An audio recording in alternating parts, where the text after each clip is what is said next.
The stamp mill bell clanged out the morning shift change, a harsh iron sound that seemed to crack the frozen air over Silver Creek right down the middle. It was a raw, gray morning in November of 1884, the kind of day that tasted of sulfur and coming snow. Smoke from 100 chimneys hung low over the valley, trapped by the high peaks of the San Juans, turning the sunlight into a bruised purple haze. The mud in the streets had frozen into jagged ruts overnight, hard enough to twist an ankle, black with coal dust and the filth of a mining camp that had grown too fast and cared too little. Clara May Hollis walked the edge of the boardwalk, keeping her head down against the biting wind. At 22 years old, she had the look of a woman who had been leaned on by the world until she was nearly snapped. She was thin. Her coat was a patchwork of gray wool that had been darned so many times the original weave was a mystery, and her boots were stuffed with newspaper to keep the chill from her toes. But her chin was up. She held it high not out of vanity, but because she had learned early that looking at the ground invited pity, and in Silver Creek, pity was just a prettier word for contempt. She clutched a small burlap sack of beans to her chest, the prize of a morning spent bartering with a storekeeper who had looked at her like she was something he had scraped off his boot.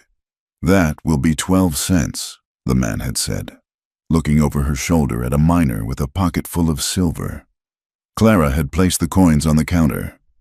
It was exact change, scraped together from washing floors at the boarding house. The man had swept them into his drawer and turned away without a word, leaving her standing there. When she cleared her throat, asking for a receipt so her father would not accuse her of stealing the change, the storekeeper had laughed. "Don't push your luck, girl," he had said, loud enough for the other customers to hear. "Everyone knows Silas drinks his change. I am doing you a favor by not charging you for the time you are wasting standing here."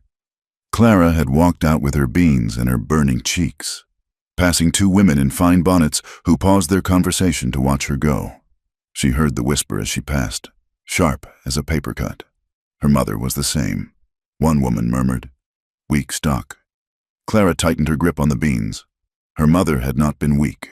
She had been exhausted.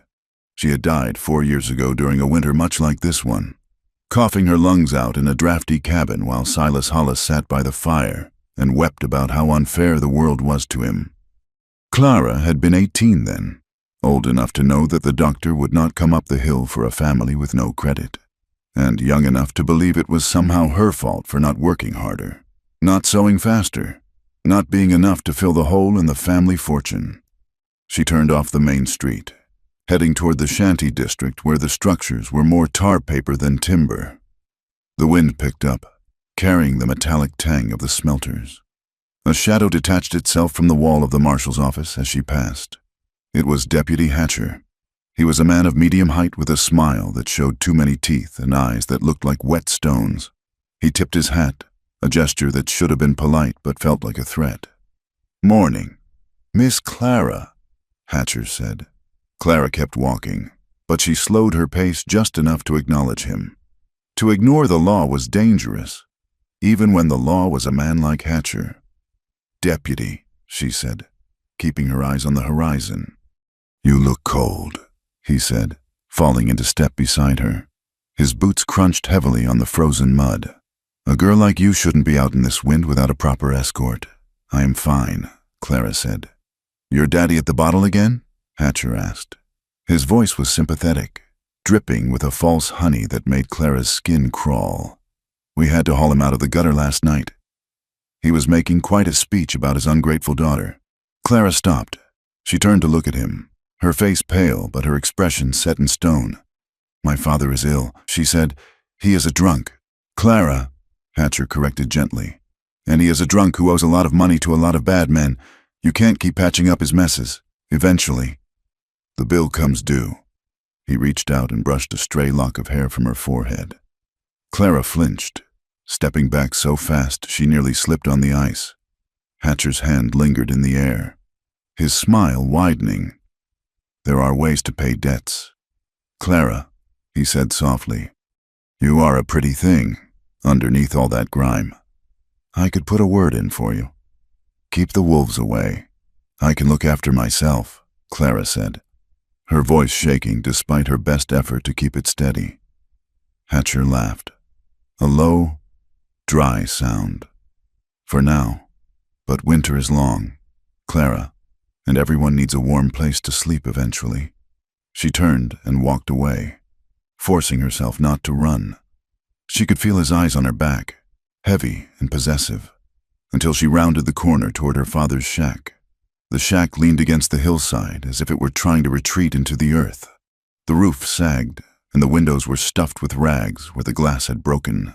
Inside, the air was stale, smelling of unwashed bodies, stale whiskey, and despair.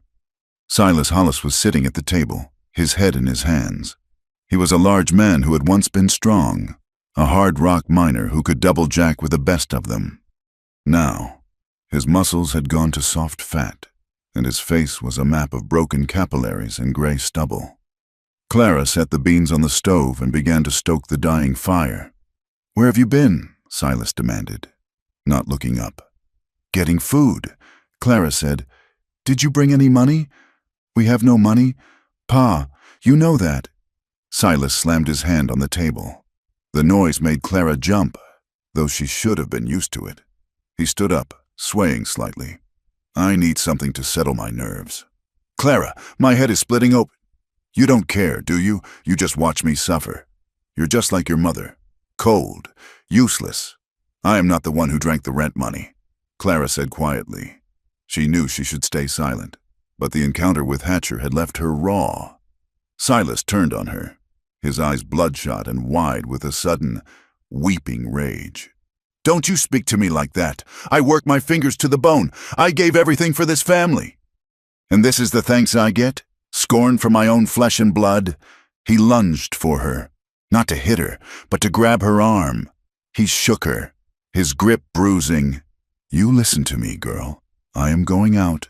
I have business to attend to. You have dinner ready when I get back, and you better have found a way to fix that coat of mine, or so help me God." He shoved her away and grabbed his hat. The door banged shut behind him, leaving the shack shaking in his wake. Clara stood in the silence, rubbing her arm. She felt a deep, exhausted hollow in her chest. It wasn't the violence that scared her anymore. It was the inevitability of it. It was the knowledge that she was tied to a sinking stone. Later that afternoon, a knock came at the door. It wasn't the heavy pound of a creditor, but the sharp, authoritative rap of the righteous. Clara opened it to find Mrs. Gable and Mrs. Higgins, the self-appointed matriarchs of the church auxiliary. They stood on the stoop like crows in their black coats, their face pinched against the cold. "We have come to speak with you about your situation, Mrs." Gable said, pushing past Clara without waiting for an invitation. Clara left the door open for a moment, letting the cold air chase out the smell of whiskey before closing it. "What situation is that?" she asked. "Mrs." Higgins sniffed, looking around the squalid room with undisguised disgust. "The town is talking. Clara, your father's debts are becoming public, and your presence here in this filth is a stain on the community's conscience. We have a solution, Mrs." Gable said. "The Reverend has agreed to take you into the House of Mercy." Clara went cold. The House of Mercy was a polite name for the laundry workhouse on the edge of town. Girls went in there and they did not come out. They scrubbed sheets until their hands bled, praying for forgiveness for sins they often hadn't committed, all under the watchful eye of the Reverend, a man whose gaze lingered too long on young women. "I can't leave my father," Clara said. "Your father is beyond saving, Mrs." Higgins said sharply. "And frankly, child, you are heading down the same path. We see you walking with that deputy." "We hear the whispers. I was buying beans," Clara said, her voice rising. "Do not be insolent, Mrs." Gable snapped. "It is the laundry, or it is the street. Those are your choices. You cannot stay here and pretend you are decent while your father sells his soul for a drink. We will give you until tomorrow morning to decide. If you refuse, do not expect charity from us again."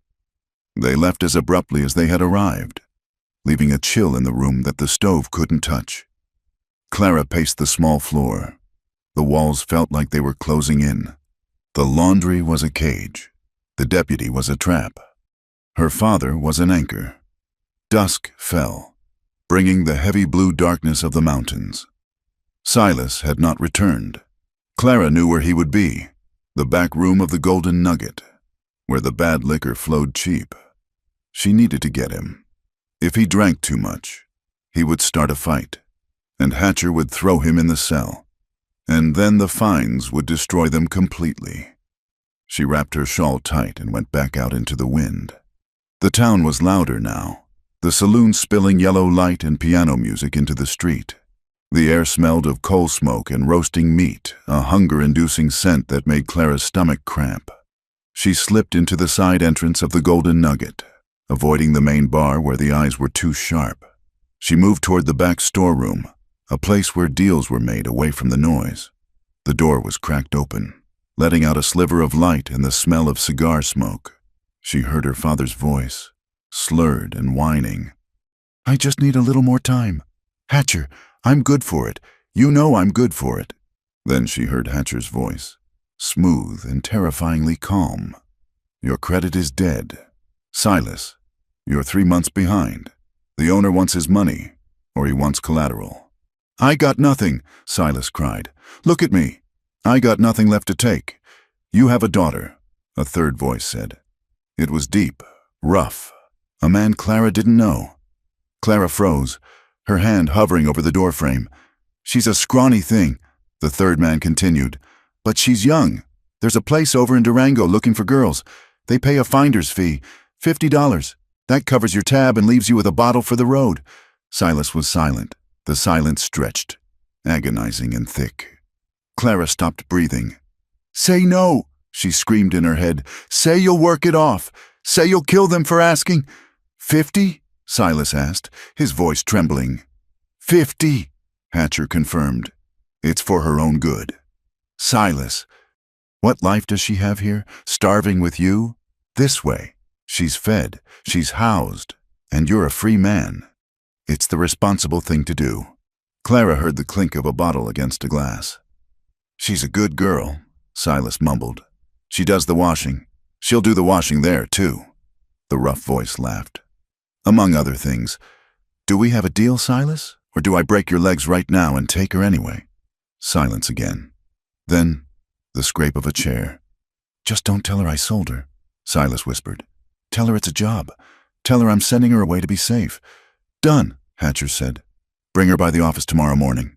Clara backed away. She moved silently, her boots finding the dry spots on the floorboards by instinct.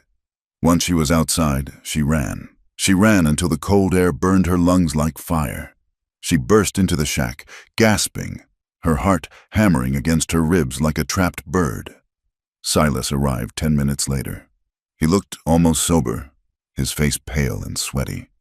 He wouldn't meet her eyes. "Pack your things." "Clara," he said, staring at the floor. "Why?" she asked. She wanted to hear him say it. She wanted to see if there was any scrap of a father left inside the husk. "I found you work," he muttered. "Over the mountain. Good people. You leave in the morning." "What kind of work, Pa?" "Just work. Housekeeping. It's better than here. I'm doing this for you." "Clara, why do you always have to question me? You sold me," she whispered. Silas flinched. His head snapped up, panic warring with rage in his eyes. "I did no such thing. I'm saving you. I heard you," Clara screamed, the sound tearing out of her throat. "I heard you in the back room. $50. That's what I'm worth to you? A bar tab?" Silas's face twisted. The shame was too much for him. So he did what he always did. He turned it into anger. He swept his arm across the table, sending the empty whiskey bottle smashing against the wall. "You ungrateful little witch," he roared. "You eat my food, you live under my roof, and you judge me? I am a man. I do what I have to do to survive. You think you're better than me? You're nothing. You're just a weight around my neck." He advanced on her, his fist raised. "If you know what's good for you, you'll be ready in the morning. Or I'll drag you there myself." He stormed past her into the back room and slammed the door. Clara stood amidst the shattered glass. She looked at the door, then at the window where the night pressed in black and cold. She was not crying. The time for crying had passed years ago. She moved quickly. She found her canvas satchel and packed with the efficiency of a soldier retreating from a lost battle. A worn wool shawl, a tin locket with a strand of her mother's hair, a small paring knife she used for potatoes, a handful of flour tied in a handkerchief. She looked around the room. There was nothing else, nothing that loved her, nothing that promised her a future. She blew out the lantern. Slipping out into the alleyway felt like stepping off a cliff. The wind was howling now. A banshee screamed that rattled the eaves of the boarding house as she ghosted past. She avoided the main road. Hatcher would be watching. The roads led to other towns, and other towns had sheriffs and saloons and men like her father. She looked up. The mountains loomed, vast and indifferent white walls against the stars. There were no laws up there. There was only the weather. If she could cross the pass, she could get to the railhead in the next valley, maybe find a train going west, far west, where nobody knew the name Hollis. It was a fool's plan. It was suicide. But as Clara turned her boots toward the timberline, she knew that dying in the snow was better than living in the cage they had built for her. She would die free, with her own name on her lips. She climbed. The town fell away below her, a cluster of sparks in the dark. The air grew thinner, sharper. The mud turned to hard-packed snow, then to deep drifts that sucked at her legs. For the first hour, fear kept her warm. She imagined Hatcher's footsteps behind every tree, her father's voice in every gust of wind. But as she breached the timberline, leaving the twisted scrub pines behind for the open exposure of the high country, the weather shifted with the terrifying speed of the Rockies. The stars vanished. The sky descended, a heavy gray blanket that suffocated the world. Then, the snow began. It didn't fall. It was driven sideways, stinging like sand. The whiteout was instant. Clara lost the horizon. Up and down became meaningless. The cold punched through her thin coat, seeking the heat of her blood. Her toes went numb first, then her fingers. She stumbled, falling to her knees. She got up. She fell again. Walk, she told herself. Just walk. But the wind was a physical weight, pushing her back. Her thoughts began to spiral. She heard her father's voice. You're nothing. Weak stuck. She heard the storekeeper's laugh. She heard the sound of the bottle smashing. She couldn't feel her feet anymore. The cold wasn't cold. It was a burning, searing pain that slowly faded into a dull, sleepy warmth. She knew that warmth was a lie. It was death coming to introduce itself. She found a stand of scrub pine, twisted and bent by the wind, half buried in a drift. It offered a meager shelter. She crawled into the hollow beneath the branches, curling into a ball. I am Clara May Hollis, she whispered into the roaring dark. It was a defiance. It was a prayer. Her eyes closed. The snow began to drift over her legs, tucking her in. She didn't hear the crunch of snowshoes. She didn't see the dark shape that emerged from the white void, moving with the slow, deliberate power of a bear. Elias Rourke stopped. He was checking his trap line before the storm buried it completely. A man who lived by rituals and silence. He saw the color first, the gray wool against the white snow, a shape that nature didn't make. He moved closer, his rifle slung across his back.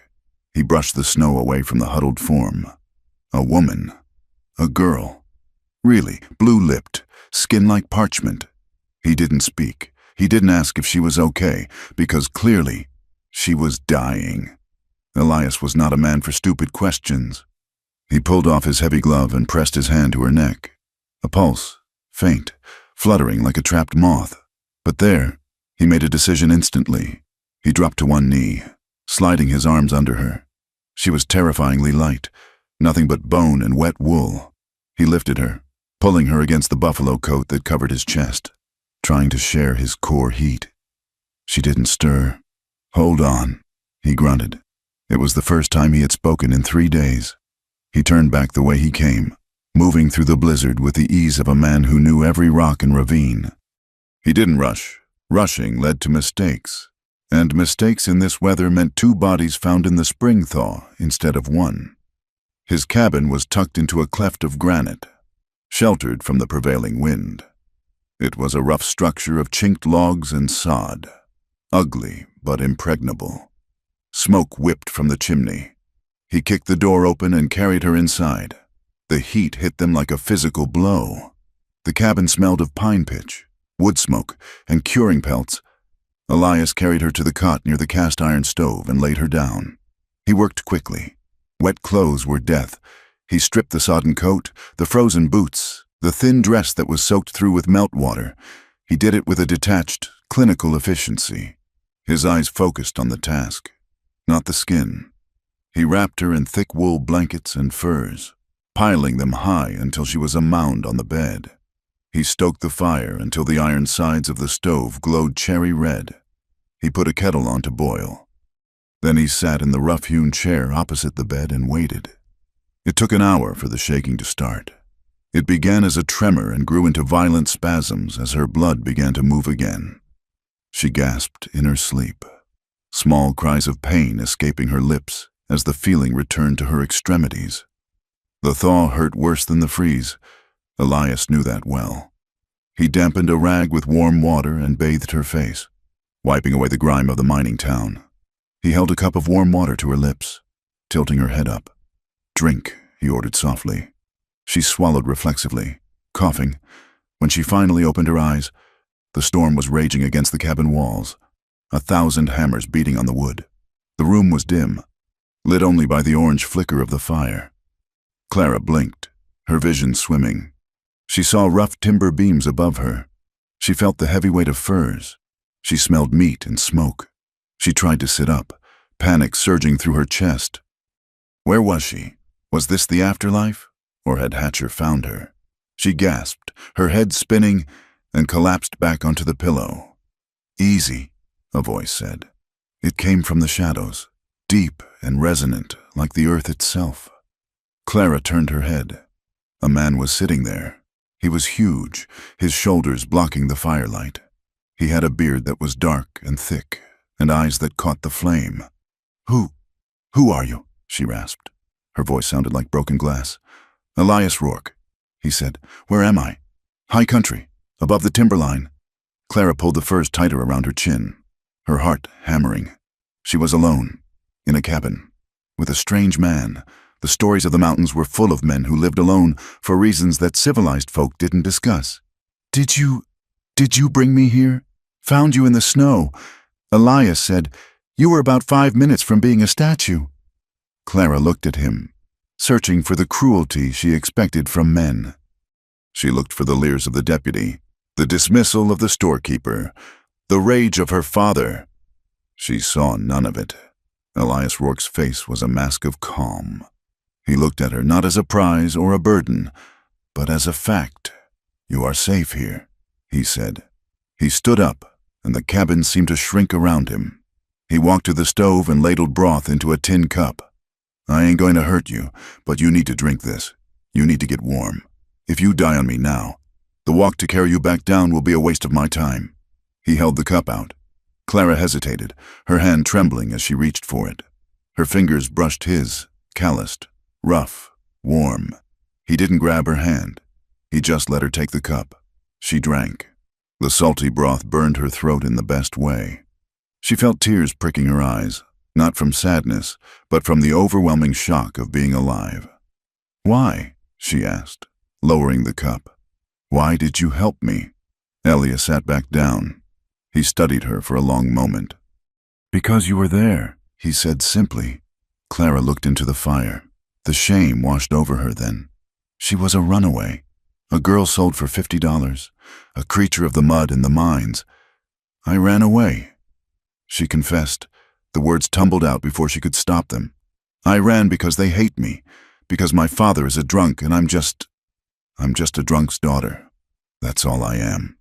She waited for him to laugh. She waited for him to tell her that she should go back to where she belonged. Elias leaned forward, resting his elbows on his knees. He looked her dead in the eye. "Blood don't decide worth," he said. "And names are just noises people make. You're alive, girl. The mountain tried to kill you, and you're still breathing. That's what matters." He stood up and threw another log on the fire. "The storm will break in 2, maybe 3 days," he said, his back to her. "You can leave then, if you want. Go back down, or try to cross the pass. Or—" He paused, watching the sparks fly up the chimney.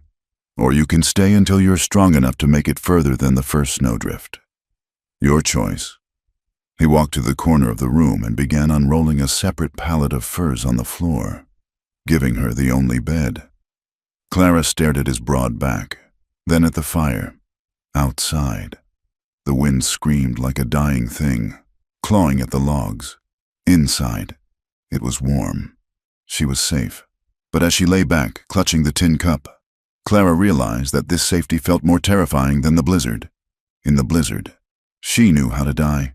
Here, in the quiet presence of this strange, silent man who offered choices instead of commands, she was faced with something much harder. She would have to figure out how to live. The storm did not break so much as it settled into a heavy, suffocating siege. For 3 days, the world outside the cabin was a wall of shifting white, the wind howling with a voice that sounded human and pained. Inside, time lost its shape. It was measured only by the rhythmic thud of Elias Rourke's axe splitting kindling in the corner, the hiss of snow melting in the iron pot, and the slow, creeping return of sensation to Clara's frostbitten extremities. Clara May Hollis learned the geography of the cabin by heart. It was a tight space, 12 feet by 15, built of lodgepole pine and chinked with moss and mud that had frozen hard as stone. There was the stove, a black iron beast that demanded constant feeding, the single bunk where she slept while Elias took the floor, and the table, a slab of rough-hewn pine smoothed by years of use. She fought the idleness like it was a sickness. In Silver Creek, idleness was a sin that invited punishment. If she was not working, she was not earning her keep. And if she was not earning her keep, she was a parasite. The first time she tried to stand, her legs buckled, weak as water. Elias had been there in a stride, catching her elbow before she hit the floor. "Sit," he had said. "I cannot just sit," Clara had snapped, the fear making her voice sharp. "I am not an invalid." Elias had looked at her, his hand warm through the thin fabric of her sleeve. "You are recovering. There is a difference," but Clara could not accept it. The next morning, while Elias was outside checking the windbreaks, she dragged herself to the table. There was a skillet there, crusted with the remnants of last night's salt pork. She found a rag and a tin of sand used for scouring.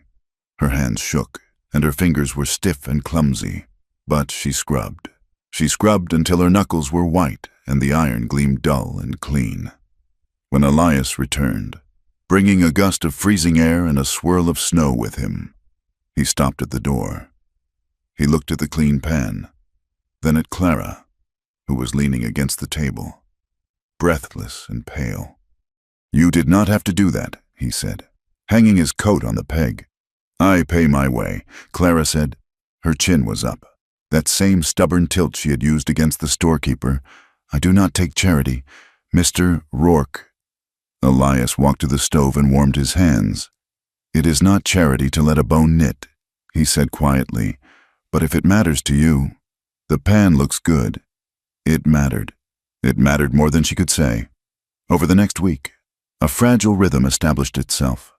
Elias was a man of few words, but he was not unkind. He moved with a deliberate slowness when he was near her, a concession she hadn't asked for but desperately needed. One evening, he reached suddenly for the coffee pot, his arm sweeping across her line of sight. Clara flinched, shrinking back against the wall, her arm coming up to protect her face. It was a reflex, fast as a blink, born of years dodging Silas's backhands. Elias froze. His hand hovered in the air, the coffee pot forgotten. He did not look at her, but his stillness was absolute. He waited until she lowered her arm, until the shallow, panicked rhythm of her breathing slowed. "I am not him," Elias said. He spoke to the stove, not to her. "I know," Clara whispered, shame burning her cheeks. Elias poured the coffee. From then on, he announced his movements. "I am going to the woodpile. I am reaching for the salt." He made himself predictable, a landscape she could navigate without fear of sudden storms. He taught her the cabin's survival without talking down to her. He showed her how to bank the fire at night, arranging the logs so the coals would breathe till morning. "You don't want to smother it," he explained, handing her the poker. "Fire needs air just like we do. Pack it too tight, it dies. Leave it too loose, it burns out fast. You have to find the balance." Clara poked at the embers. "Like people," she thought. "Squeeze them too hard, and the light goes out." He taught her how to listen to the wind. "Hear that low whistle in the chimney?" Elias asked one night, pausing with a spoonful of beans halfway to his mouth. "That means the wind is shifting north.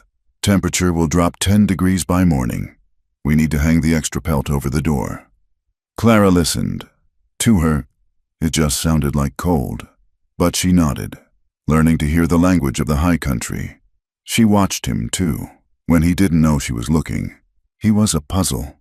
His hands were scarred, the knuckles thick and battered. But he mended his own clothes with a needle and thread, his stitches neat and tiny. He had a rifle, a Winchester that he kept cleaned and oiled. But she never saw him fire it unless he had to. "Where are you from?" she asked one night. The fire was roaring, casting long, dancing shadows against the logs. Clara was sitting on the floor, braiding her hair. It was clean now, shining like burnished copper in the firelight. Elias was whittling a piece of pine, the shavings curling onto the floor. "East," he said. "East is a big place, big enough to get lost in," he replied. "Why did you come up here? To be alone?" Elias paused, the knife stilled against the wood. "It is safer," he said. "For everyone." He looked up then, and his eyes caught hers. For a second, the mask slipped. Clara saw a deep, ancient weariness in him, a loneliness that matched her own. He looked at her braid, at the curve of her neck where the firelight touched the skin, and for a heartbeat, there was something else, a hunger that had nothing to do with food. Then he looked away, jaw tightening. He went back to whittling, the knife moving faster, stripping the wood away as if he were punishing it. The hunger that had to do with food, however, was becoming a real problem. The storm had buried the traps. For 3 days, Elias came back empty-handed. The sack of flour was getting low, and the dried meat was gone. Dinner that night was a watery broth with a few dumplings made of flour and water. Elias ladled the stew into 2 bowls. He gave Clara the bowl that was 3/4 full, keeping only a few spoonfuls for himself. Clara stared at the bowls. The inequality of it stung her pride like a slap. "Switch with me," she said. "Eat," Elias said, dipping his spoon. "I am not a child," Clara said, her voice rising. "And I am not a pet to be fed scraps while the master starves. You are twice my size. You do the work. You need the food. I can last," Elias said. "You have no reserves. Clara, you are thin as a rail. Eat the food. It makes me feel small," she said, her voice trembling. "It makes me feel like I owe you, and I cannot pay you. Elias, I have nothing." Elias set his spoon down. He looked at her across the table, his expression unreadable. "You think I am keeping a ledger?" he asked. "You think I am making marks in a book somewhere? You ate a potato, so you owe me a copper? That is town thinking. Clara, up here, you eat because if you don't, you die. And if you die, I have to dig a hole in frozen ground, eat the dumplings to save me the digging." It was a harsh joke, but it broke the tension. Clara ate, but the resentment simmered. She hated the dependency. She hated that she was alive only because this man decided she should be. Every mouthful felt like a debt she could never settle. 2 days later, the sky cleared to a brilliant, blinding blue. The sun reflected off the snow with a glare that felt like needles in the eyes. The air was still, frozen into a crystal silence. Elias had gone to check the lower ridge for snowshoe hares. The cabin was empty. Clara stood at the window. She saw the pass in the distance, a dip between 2 jagged peaks. It looked close. In the clear air, distances were deceptive. It looked like she could walk there in an hour. She made a decision. She would not be a burden. She would not be the stray dog Silas Hullis had kicked and Elias Rourke had taken in. She packed her small satchel. She wrapped her shawl tight. She left the cabin without looking back. The cold hit her instantly, a solid wall. But she pushed through. The snow was crusted over, hard enough to support her weight if she moved carefully. She walked toward the pass, her breath pluming in white clouds. "I am free," she told herself. "I am walking on my own 2 feet." But the mountain was a liar. The pass was miles away, not yards. The glare of the sun on the snow began to burn her retinas, turning the world into a painful wash of white and black spots. Her legs, weakened by weeks of malnutrition, began to tremble. The air was so thin it felt like breathing glass. She made it perhaps half a mile. Dizziness spun the world sideways. The horizon tilted. She sat down, just to rest for a moment, just to catch her breath. The cold seeped through her boots instantly. She closed her eyes against the glare. She didn't hear him coming until his shadow fell over her, blocking the sun. Clara looked up. Squinting, Elias stood there. He wasn't breathing hard, but his face was tight, his eyes dark. "Going for a stroll?" he asked. His voice was dangerously quiet. "I was leaving," Clara said. She tried to stand, but her legs refused to cooperate. "I was going to the railhead. The railhead is 40 miles that way," Elias said, pointing west, "and the pass is blocked with 10 feet of drift. You would have made it maybe another hour. Then the sun would go down, and you would freeze solid." He didn't yell. He didn't grab her. He just stated the facts, brutal and unadorned. "I can't stay there," Clara whispered. "I can't just take from you." Elias knelt in the snow. He looked at her, and his expression softened. "Just a fraction. You're stubborn. Clara May, I will give you that." He reached out and pulled her up. He didn't sling her over his shoulder like a sack of flour this time. He supported her, his arm around her waist, letting her walk, letting her keep her dignity even as he guided her back. "You won't survive the pass yet," he said as they walked. "And I won't bury you. I told you that. I don't break my word." Back in the cabin, the heat was overwhelming. Elias sat her by the fire and began to chafe her hands, getting the blood moving. "You have to wait for spring," he said. "I hate waiting," Clara said. "I know," Elias replied. He stood to get a blanket from the bunk. The cabin was small, the space between the table and the stove narrow. As he turned, he stepped close to her. Too close. Clara looked up. Elias froze. He was holding the wool blanket, his hands suspended. His chest was inches from her face. She could smell him, wood smoke, pine resin, and the clean, sharp scent of the cold.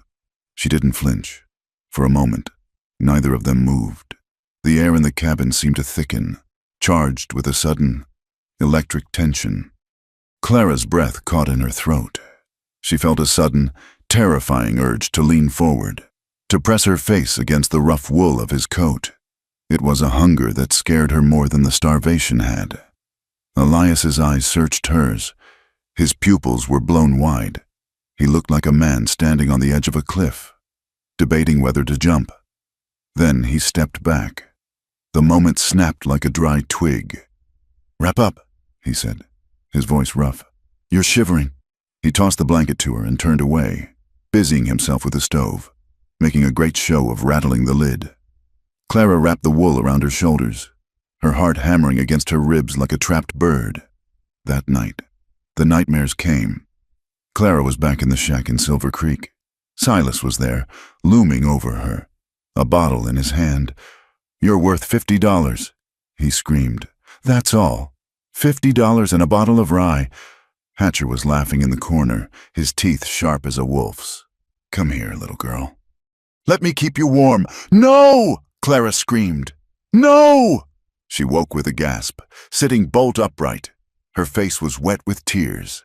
The cabin was dark, save for the dying embers in the stove.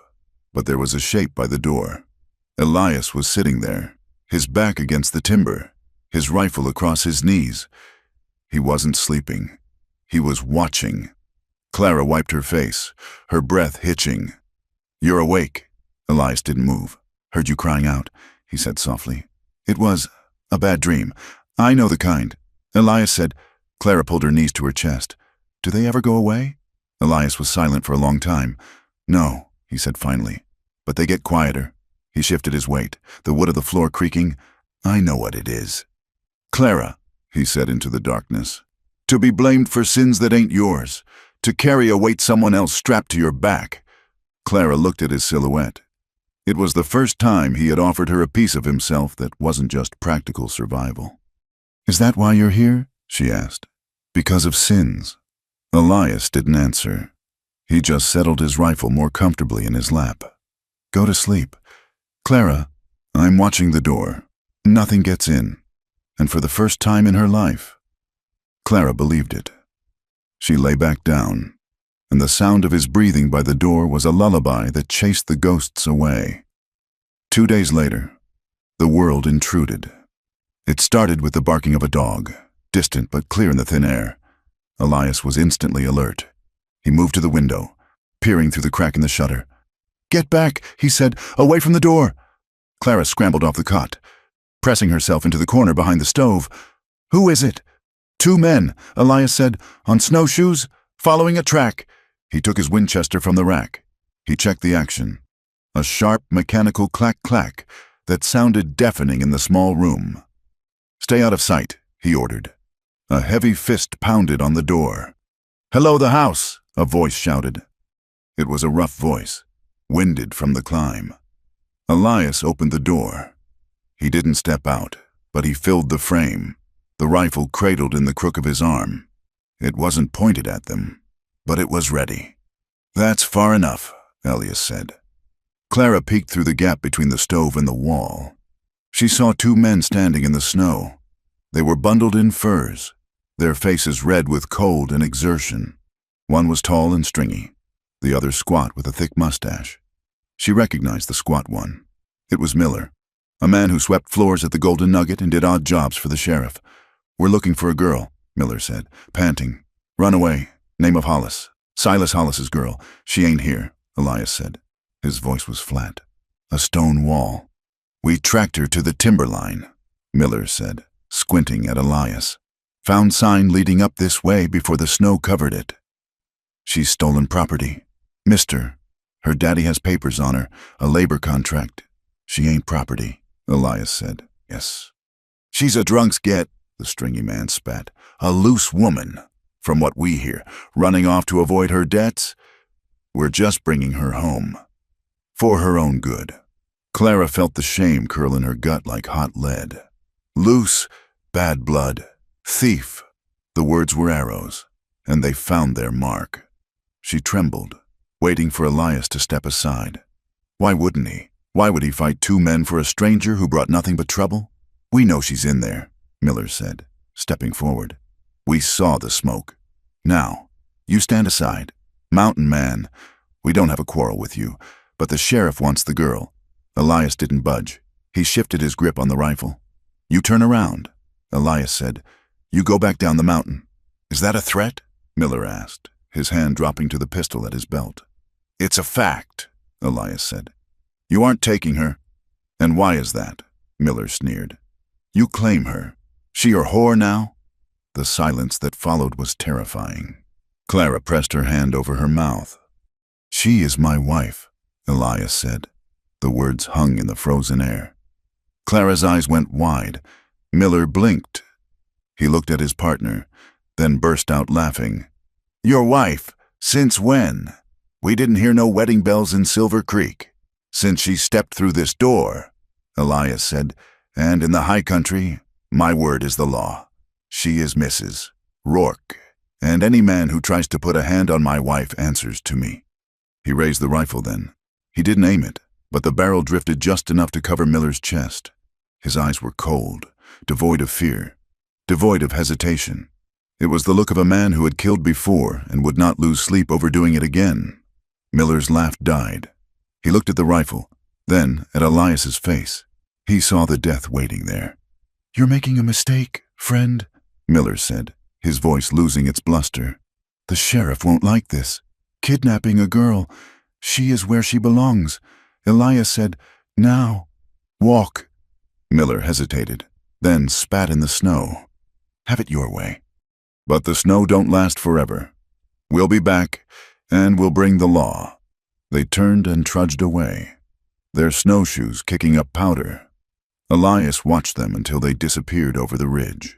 Then he stepped back inside and bolted the door. He leaned the rifle against the wall and exhaled. A long, shuddering breath. Clara exploded from the corner.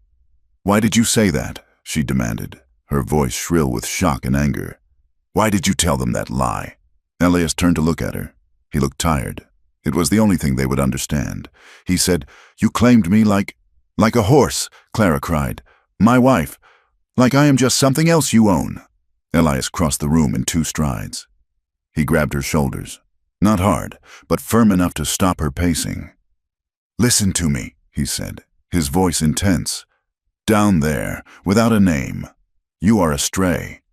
You are property without a fence. Anyone can walk in and take you. Hatcher, your father, those men. They see a woman alone, and they see meat." Clara pulled away, breathing hard. "So you put your brand on me instead. I gave you cover," Elias shouted back. "It was a bluff. Clara, a shield. If you are my wife, they have to go through me to get to you. It buys us time. I don't want to be anyone's cover," Clara yelled. "I don't want to hide behind a man's name." "Then you will die," Elias said ruthlessly. "That is the world we live in. You want to change it? Fine, but you have to survive it first." Clara stared at him. She hated him in that moment. She hated him because he was right. She hated the world that made him right. Elias rubbed his face with his hand. "Look, when spring comes, if we go down there, we can make it real. A paper marriage. Or we can part ways. But until the snow melts, you are Clara Rourke to anyone who asks. That is the bargain." Clara looked at the floor. "A paper marriage. A contract. And if I choose to leave in the spring, then you leave," Elias said, "and I annul it. But until then," he reached into his pocket. He pulled out a small object and held it out to her. Clara looked. It was a ring, but not of gold or silver. It was carved from dark ironwood, polished until it shone like glass. It was simple, perfectly round, with a delicate vine pattern etched into the surface. "I made this," Elias said quietly, "a long time ago. For no one, just to see if I could." He took her hand. His fingers were rough, but his touch was hesitant. "I am not putting a chain on you. Clara, I am offering you a weapon. You wear this, and men like Miller think twice. It means you are not alone. It means I stand between you and the harm." Clara looked at the ring sitting in her palm. It was light, warm from his pocket. It was beautiful. She trembled. She felt a surge of emotion she couldn't name, relief that she wasn't alone, grief that it had come to this, and a sudden, startling heat that radiated from where his skin touched hers. She slipped the ring onto her finger. It fit. She looked up at him. Her eyes were wet. "I don't know how to do this," she whispered. "I don't know how to be loved without paying for it. I don't know how to be safe without being owned." Elias looked at her, and his face softened into something tragic and tender. "You'll learn," he said quietly. "If you stay." He turned and went back to the window to watch the white emptiness where the men had vanished, leaving Clara standing by the fire, the wooden ring warm against her skin, weighing nothing and everything all at once. The heavy siege of the storm eventually broke, but winter did not release its grip on the high country. It merely changed its temper. The blinding whiteouts were replaced by a stillness so deep and brittle that the snapping of a pine branch sounded like a gunshot. The snow lay 6 feet deep in the hollows, a crust of ice forming over the top that could bear the weight of a fox, but not a man. Inside the cabin, the world had shrunk to the essentials: heat, food, and the slow, quiet weaving of 2 lives that had been thrown together by desperation. Supplies were running low. The flour sack was limp, folding over on itself like a weary lung. The dried meat was down to strips of venison jerky that required long chewing, and the coffee was more chicory than bean. Clara and Elias worked as a unit now. It was a necessity born of survival, but it had become a rhythm. When Elias went out to chop wood, Clara was there to stack it, her breath pluming in the frigid air as she fit the split logs into the sheltered ricks against the cabin wall. When he brought in a marten or a snowshoe hare from the trap line, she was the one who boiled the water to scald the pelt, her hands red and chapped but steady. She was healing. The hollows in her cheeks were filling in, not with fat, but with the lean muscle of someone who worked hard and ate regularly. The bruises on her soul, however, were slower to fade. Shame was a habit Clara had practiced for a lifetime. Every time she sat at the table and ate the portion Elias set out for her, she felt the old guilt rise, the voice of Silver Creek whispering that she was a mouth to feed, a burden, a thing of no value. She expected him to regret her. She watched him for it. She watched for the sigh of irritation when she dropped a spoon, or the tightening of his jaw when the firewood ran low. But Elias Rourke was a man of stone and patience. He did not sigh. He did not scold. He simply did what needed doing, and he expected her to do the same. One afternoon, when the sun was high and the glare off the snow was blinding, Elias took the Winchester down from the rack. "Put your coat on," he said. Clara wiped her hands on her apron. "Is there trouble?" "Not yet," Elias said, "but trouble travels. Come outside." He led her to a clearing 100 yards from the cabin. He set a pine cone on a stump and walked back to where she stood. He handed her the rifle. It was heavy, the wood stock smooth and cold against her cheek, the metal smelling of gun oil and history. "It ain't a broom," Elias said, adjusting her grip. "Don't hold it like you are afraid of it. Pull it into your shoulder, tight. If you leave a gap, the kick will bruise you." Clara pulled the stock against her wool coat. She felt ridiculous. "I have never fired a gun. Elias, my father said they were men's business. Your father was a fool about many things." Elias said, "Up here, a rifle is survival. It don't care if you are a man or a woman. It only cares if your aim is true." He stood behind her, close enough that she could feel the heat radiating from his chest. He reached around to adjust her elbow, his voice low in her ear. "Breathe in," he instructed. "Let half of it out. Hold it. Squeeze the trigger. Don't pull it. Squeeze it like you are trying to crush a grape without breaking the skin." Clara focused. The sight danced over the pine cone. She took a breath. She let it out. She squeezed. The rifle cracked, a thunderclap that echoed off the granite peaks. The stock punched her shoulder, but she held her ground. On the stump, the pine cone shattered into splinters. "I hit it," Clara cried. She turned to him, a smile breaking across her face. It was a genuine smile, bright and sudden, transforming her face from a mask of caution into something young and alive. Elias looked at her, his eyes crinkled at the corners. "Good shot," he said. Clara realized she was smiling. She realized she was happy. The feeling terrified her. She dropped her eyes, the smile vanishing as she retreated back behind her walls. I got lucky," she mumbled. "Luck is fine," Elias said, taking the rifle back. "But skill is better. We will do it again tomorrow." The lessons continued. But so did the unease. The isolation of the mountains was not absolute. Sound carried in the thin air, and twice in 1 week, they heard the distant pop-pop of gunfire from the valley floor. It was too rhythmic to be a hunter. It was a signal. Then, a few days later, while gathering kindling near the ridge, Clara saw a rider. He was a speck of black against the white vastness below, moving along the tree line where the snow was packed down. He paused, looking up toward the peaks, before turning back. "They haven't forgotten," Clara said that night. She was stirring the stew, her back to Elias. "Men like that don't forget what they think they own," Elias replied. He was cleaning the rifle, the disassembled parts laid out on the table on a piece of oilcloth. Clara stopped stirring. The steam rose around her face. "It wasn't just the money," she said softly. "With my father, it wasn't just the $50. Elias paused in his work. "What do you mean?" Clara stared into the bubbling broth. "The drinking.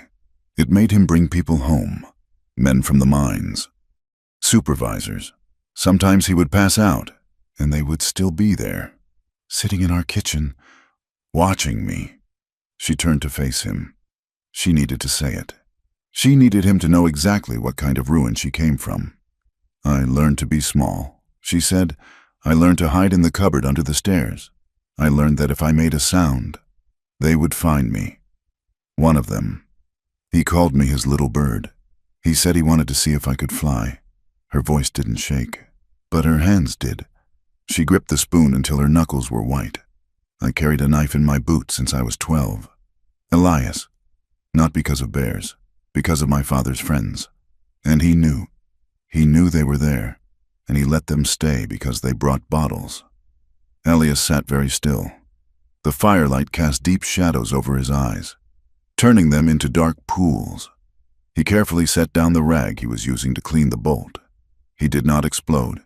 He did not shout. But the air in the room seemed to drop 20 degrees. His anger was a contained thing, a pressure vessel waiting to burst. He looked at her, and Clara saw a fury there that frightened her. But she realized with a jolt that it was not directed at her. It was a protective fury. It was the look of a wolf guarding the pack. "I am sorry," he said. His voice was rough, like gravel grinding together. "It makes me dirty," Clara whispered. "That is what the town says. The town is a liar," Elias said. He stood up and walked to the window, looking out into the dark. "Dirt washes off. Clara, what they did to you, that is on their souls, not yours. You survived it. That makes you iron, not dirt." He didn't ask for names. He didn't press for the gory details of what might have happened in that kitchen. He simply acknowledged the weight of it and refused to let her carry it alone. The weather warmed slightly the next day, a false spring that softened the ice on the creek. They needed water. The barrel was empty. "I will get it," Clara said, picking up the buckets. "Be careful," Elias warned. "The ice is rotting near the banks." "I know," she said. She walked down to the creek, the buckets banging against her legs. The silence of the woods was peaceful. She found the hole Elias had chopped in the ice. It had skimmed over during the night. She knelt, using the handle of the bucket to break the new crust. She leaned forward to dip the bucket. The ice beneath her knees gave way with a sickening crack.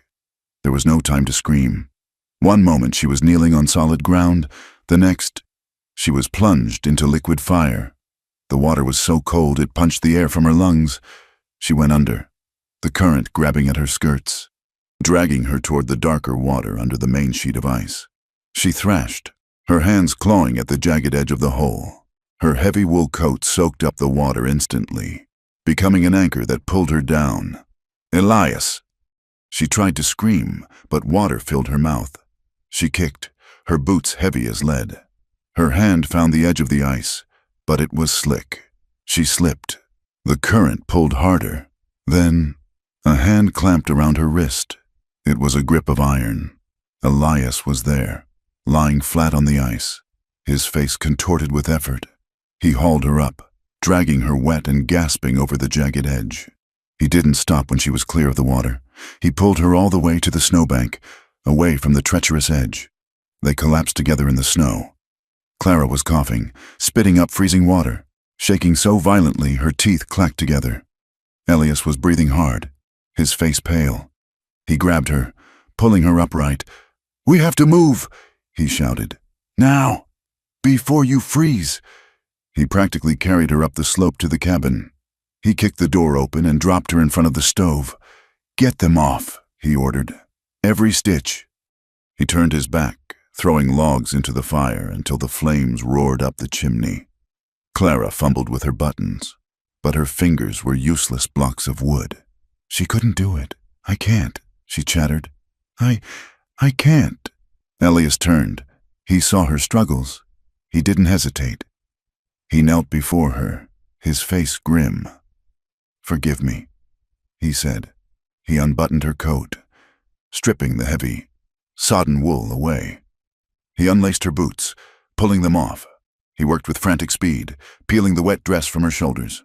He wrapped her in the dry blankets from the bunk, rubbing her arms and back vigorously to generate heat. In the struggle, in the frantic friction of wool against skin, the panic began to subside, replaced by a sudden, overwhelming awareness. Elias stopped rubbing. His hands were on her arms, gripping her through the blanket. He was breathing hard, his chest heaving. Clara looked up at him. Her hair was plastered to her skull, dripping water onto the floor. Her lips were blue, but she was alive, and he was very, very close. His eyes searched hers, wild and dark. He held her too tight, as if he were trying to anchor her to the earth, as if he were terrified that if he let go, she would slip back under the ice. "You scared me," he whispered. The admission sounded torn from his throat. Clara looked at him. The heat from the stove was baking her skin, but the heat inside her was hotter. She saw the fear in his eyes, and beneath it, the desire he had been keeping on a leash for months. "Elias," she breathed. The tension that had been building since the first night broke. It didn't snap. It melted, hot and undeniable. He leaned in. He didn't take. He waited, hovering inches from her lips, giving her the choice even now, even in the extremity of the moment. Clara closed the gap. She kissed him. It wasn't a tentative peck. It was a collision. Her hands freed themselves from the blanket and tangled in his beard, pulling him closer. She kissed him with a hunger that surprised her, a fierce, reclaiming demand. It felt like her body was choosing life, choosing heat, choosing this man who had pulled her from the cold. Elias made a low sound in his throat and wrapped his arms around her, pulling her into his lap. He kissed her back with a desperate intensity, tasting of wood smoke and coffee. They stayed there on the floor in front of the roaring stove. The intimacy was raw, a tangle of limbs and heavy breaths, but it remained rooted in the respect Elias had shown her from the start. When Clara flinched as his hand grazed her ribs, he stopped instantly, waiting until she nodded, until she pulled him back. It was intense because it was careful. It was powerful because, for the first time in Clara's life, she was not being taken. She was being received. When the fire finally died down to coals, Elias held her. She was wrapped in the blankets, her head resting on his chest. She could hear the slow, strong beat of his heart. Tears began to leak from her eyes, silent, hot tears that soaked into his shirt. Elias stiffened. "Did I hurt you?" he asked, his voice laced with sudden panic. "No," Clara whispered. "Then why do you weep?" "Because you didn't," she said. "Because you touched me, and you didn't hurt me. I didn't know. I didn't know it could be like that." Elias let out a long breath. He tightened his arms around her, burying his face in her damp hair. He held her as if she were made of smoke, as if he were afraid she would vanish if he loosened his grip for even a second. The morning brought the sun, and with it, the cold light of reality. Clara woke in the bunk. Elias was already up, sitting at the table with a cup of coffee. The memory of the night before washed over her, and with it came a crashing wave of old programming. She sat up, pulling the blanket to her chin. Her heart hammered. She was a fallen woman now, truly. In the eyes of the church, in the eyes of the town, she was ruined. She had given herself to a man who was not her husband by law. Elias turned. He saw the panic in her eyes. He saw the way she curled in on herself. "Don't," he said firmly. Clara looked at him, her eyes wide. I shouldn't have." "Don't do that," Elias said. He stood up and walked to the bunk.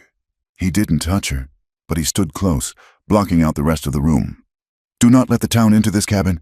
Clara, what happened last night was not a sin. I am ruined," she whispered. "That is what they will say." "You are alive," Elias said. "You nearly died in the creek. Your body wanted to live. Alive is not a sin. Clara, it is a victory." He sat on the edge of the bunk. He looked down at his hands, clasping them together. "You asked me once about my past," he said, "about why I came up here." Clara nodded, distracted from her shame by the shift in his tone. "I wasn't always a trapper," he said. 10 years ago, over in Leadville, I was an enforcer for the mining company. Big man, good with his fists. They paid me to keep the peace.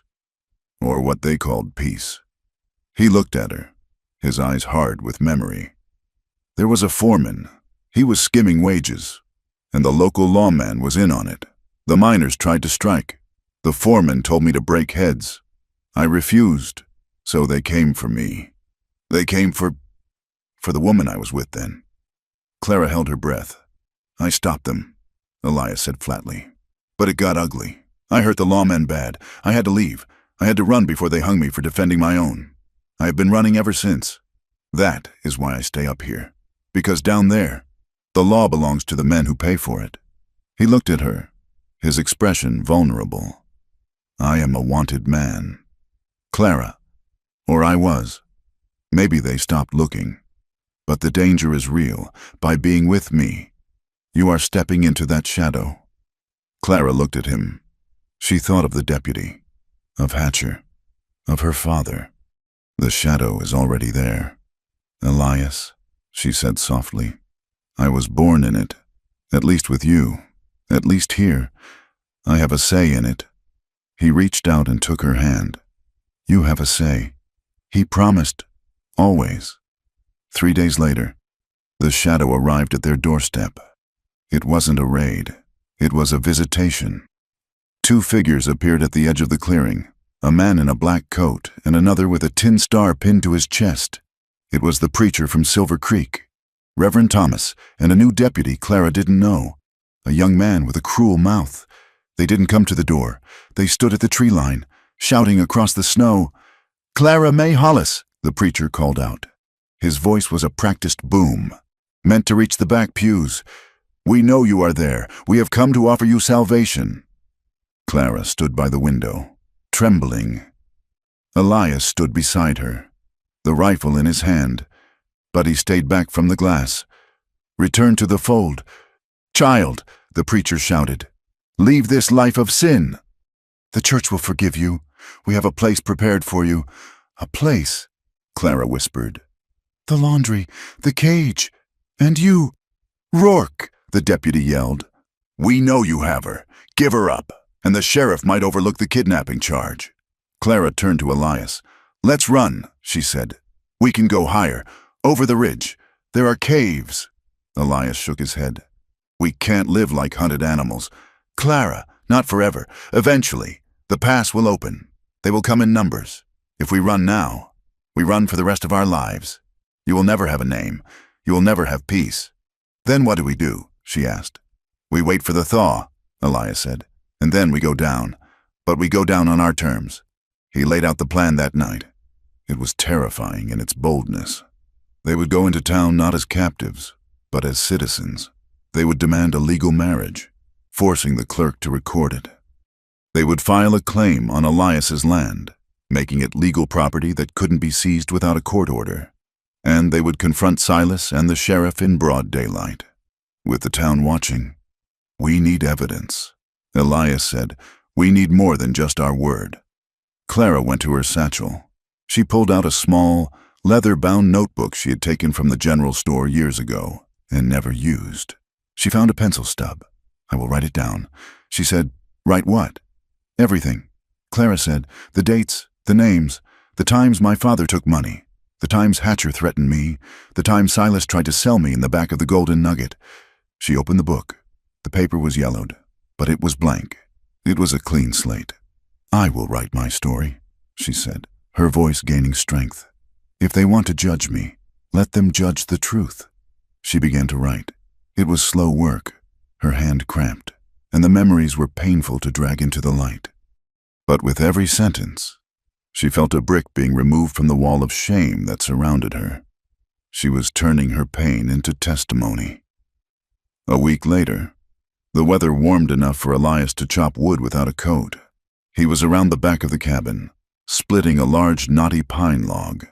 The rhythmic thwack of the axe was the only sound in the afternoon air.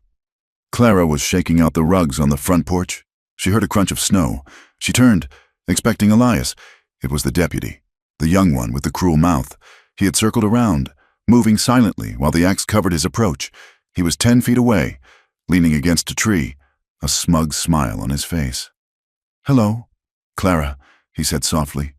Clara dropped the rug. She took a step back toward the door. Don't run, he said. I just want to talk. The sheriff sent me. He's worried about you. He thinks you might be lonely up here with that savage. He pushed off the tree and took a step toward her.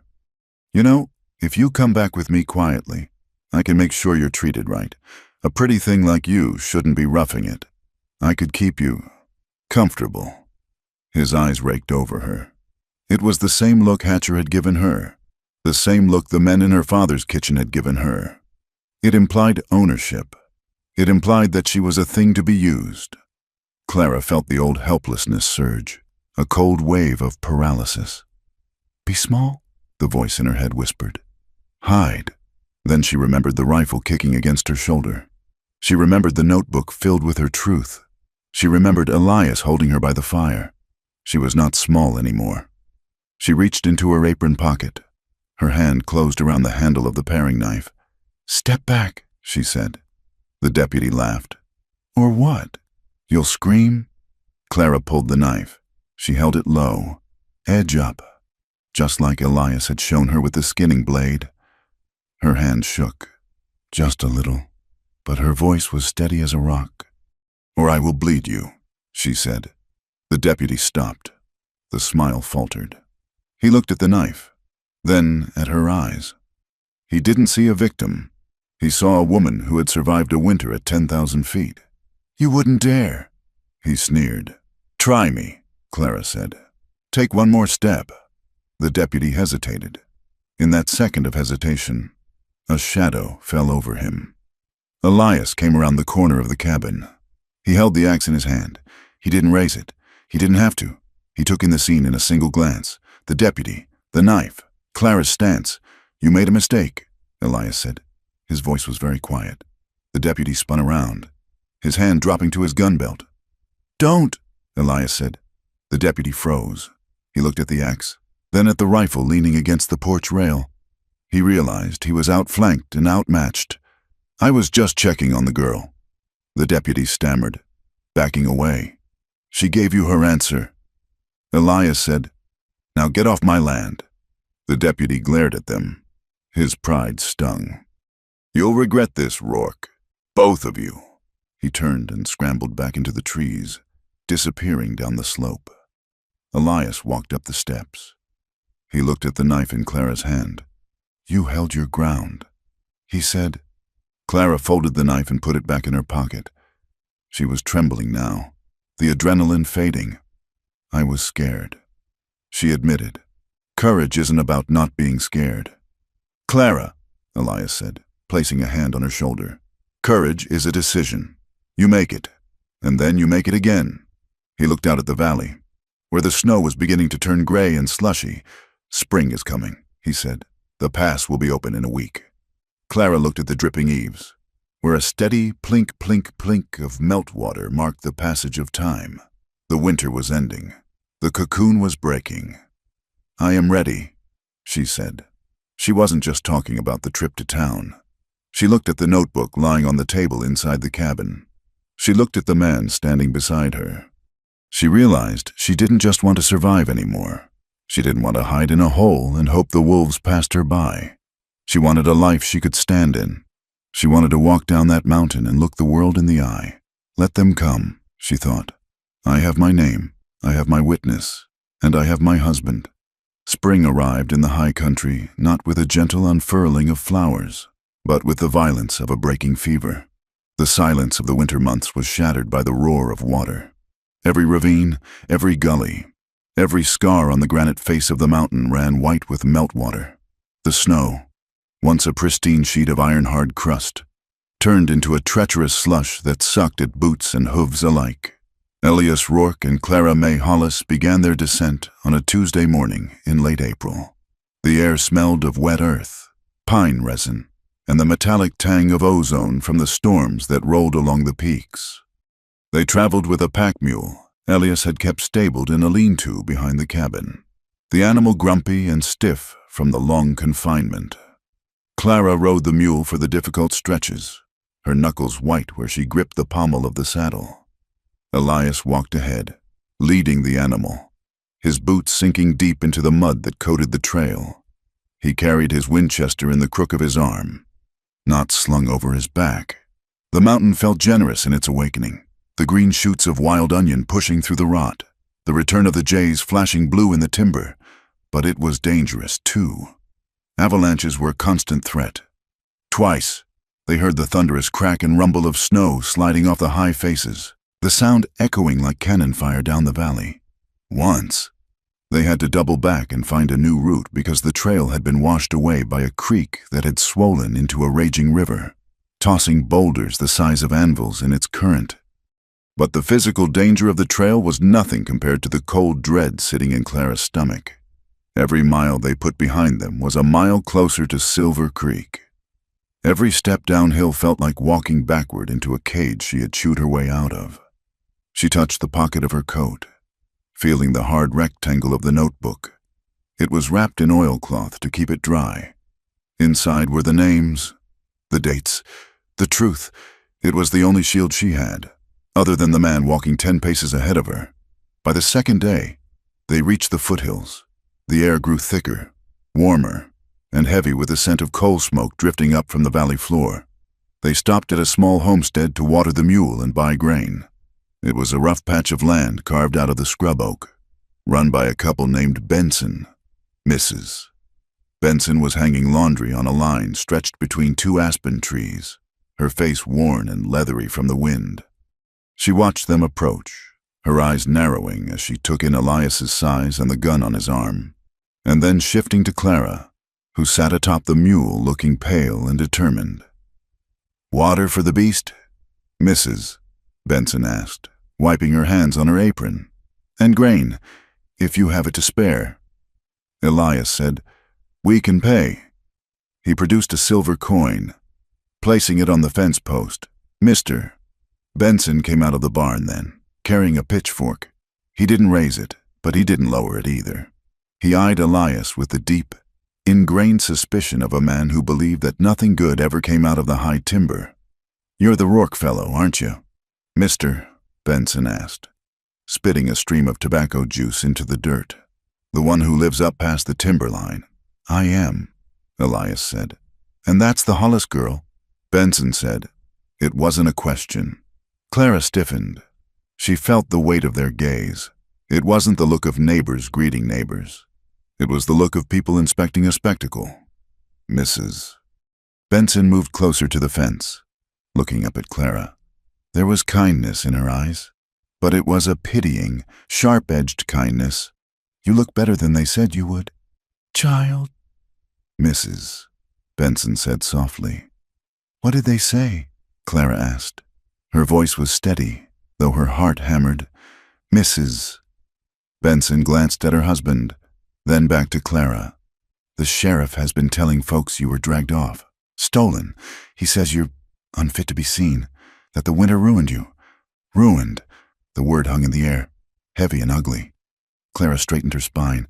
"The sheriff is a liar. Mrs. Benson, I walked up that mountain on my own 2 feet, and I am walking down it the same way." "Mister," Benson snorted, "that ain't the story the town is telling. Girl, best be careful. Hatcher has a warrant out for him." Pointing his chin at Elias. "Kidnapping." Elias stepped forward, resting his hand on the mule's neck. "We aren't hiding," he said. "We are going to clear the record." He took the grain, tipped his hat, and led the mule away. As they walked down the road, Clara could feel the Bensons watching them, their whispers floating on the breeze like dry leaves. Stolen, ruined, unfit. The story was already written. She was walking into a play where her role had been cast without her consent. Silver Creek looked exactly as she remembered it, and yet entirely different. Before, it had been the whole world. Now, after months in the high stillness, it looked small, dirty, and frantic. The mud in the main street was churned into a black paste by wagons and boots. The stamp mill clamored in the distance, a headache made of iron. As they entered the edge of town, the reaction was immediate. A woman sweeping her porch stopped and stared, her broom forgotten. 2 men loading a wagon paused, nudging each other and pointing. The whispers bloomed instantly, spreading from person to person like a contagion. "That's her. That's the one. Look at him. Like a bear. She looks hard. Look at her eyes." Clara kept her gaze forward. She focused on the back of Elias's coat. He walked with his head up, ignoring the stairs, cutting a path through the mud with a grim inevitability. They passed the church. Reverend Thomas was standing on the steps, shaking hands with his parishioners. He saw them. His smile vanished, replaced by a mask of tragic sorrow that was loud enough to be heard from the street. He stepped down to the boardwalk, clasping his hands together. "Clara May!" he called out, his voice trembling with performative grief. "Oh, child, you have returned to us." Clara didn't stop. "The Lord is merciful," the Reverend shouted to the street at large. "He forgives even the darkest stains. Come to the sanctuary. Clara, let us wash you clean." It felt like a knife. It was a public declaration that she was dirty, that she required his specific brand of cleansing. Clara felt the eyes of the townswomen boring into her, women she had once scrubbed floors for, women who now pulled their skirts back as if her shadow might stain their hems. Elias stopped. He turned slowly to look at the preacher. He didn't speak. He just looked, his eyes cold and flat. The preacher's voice faltered. He took a half step back up the stairs. "We have business at the clerk's office," Elias said to Clara. "Don't look at them." They walked on. The clerk's office was a small, dusty room that smelled of stale tobacco and old paper. The clerk, a bespectacled man named Mr. Abernathy, looked up from his ledger as they entered. His eyes widened when he recognized them. "We are here for a license," Elias said, his voice filling the small room. "A license?" Abernathy stammered. "Marriage," Elias said. Abernathy looked from Elias to Clara. He licked his lips nervously. He stood up, wiping his ink-stained hands on his vest. "Now, see here, Mr. Rourke, there are questions regarding this young woman's status. The sheriff has made it clear that—" "Is she under arrest?" Elias asked. "Well, no, not technically, but is she a minor?" "No, she is 22, but—" "Then give us the paper," Elias said. Abernathy hesitated. He looked at Clara with a mixture of curiosity and arrogance. "Miss Hollis," he said, adopting a tone one might use with a slow child. "Are you doing this of your own free will? You must understand, the law protects women from coercion. If you are afraid—" "I am not afraid of him," Clara said. Her voice was quiet. Abernathy leaned forward. "Are you of sound mind? Miss Hollis, there are reports that your father, that the strain of the winter, he was asking if she was crazy. He was asking if she was broken." Clara felt the walls of the room closing in. She felt the town outside pressing against the glass. She wanted to run. She wanted to bolt for the door and not stop until she was back in the snow, where the only judgment was survival. Her breathing hitched. She took a step back. Elias didn't look at her. He reached out and took her hand. His grip was warm, rough, and solid as a rock. He didn't squeeze, he just held her. He was an anchor in the rising tide. He didn't speak for her. He waited. Clara looked at his hand, then at his face. He was looking at the clerk, but his presence was entirely with her. She took a breath. She squeezed his hand back. "I am of sound mind, Mr. Abernathy," she said clearly. "I am choosing this. Write the paper. The ceremony, if it could be called that, took 5 minutes. There were no vows of love, no flowers, no guests, just the scratch of a pen and the exchange of $2. Do you take this woman?" Abernathy asked, rushing through the words as if he were afraid the sheriff would burst in. "I hold her," Elias said. It was an odd phrasing. Abernathy blinked, but Clara understood. When they walked back out onto the street, the sun was hidden behind the smelter smoke. But on Clara's finger, next to the wooden ring Elias had carved, was a simple band of silver they had bought from the drawer Abernathy kept for hasty unions. They went to the hotel, the only one in town that wasn't a boarding house for minors. Elias paid for a room with the last of his fur money. The clerk sneered but took the coin. Upstairs, the room was small and smelled of lavender water and dust. Elias locked the door. As soon as the bolt slid home, Clara crumbled. She didn't swoon, she broke. The tension that had held her spine straight since they left the cabin snapped. She sat on the edge of the bed and buried her face in her hands. her shoulders shaking with silent, racking sobs. Elias knelt before her. He didn't try to hush her. He pulled her hands away from her face and looked at her. "It's done," he said. "I am a trap." She wept. "I am a trap. And you stepped into it. They will destroy you because of me. You should have left me on the mountain." Elias took her face in his hands. His thumbs brushed away the tears. "Listen to me," he said fiercely. "Wife isn't a word to trap me. Clara, and it isn't a word to trap you. It is a promise. I told you I would stand between you and the harm. This is just the wall I built to do it." "But they hate us," she whispered. "Let them hate," Elias said. "We don't need their love. We just need their law. And now we have it." He kissed her forehead, a gesture of infinite tenderness that contrasted sharply with the violence of the world outside. "Now," he said, standing up, "we have to finish it." Clara washed her face in the basin. She looked in the mirror.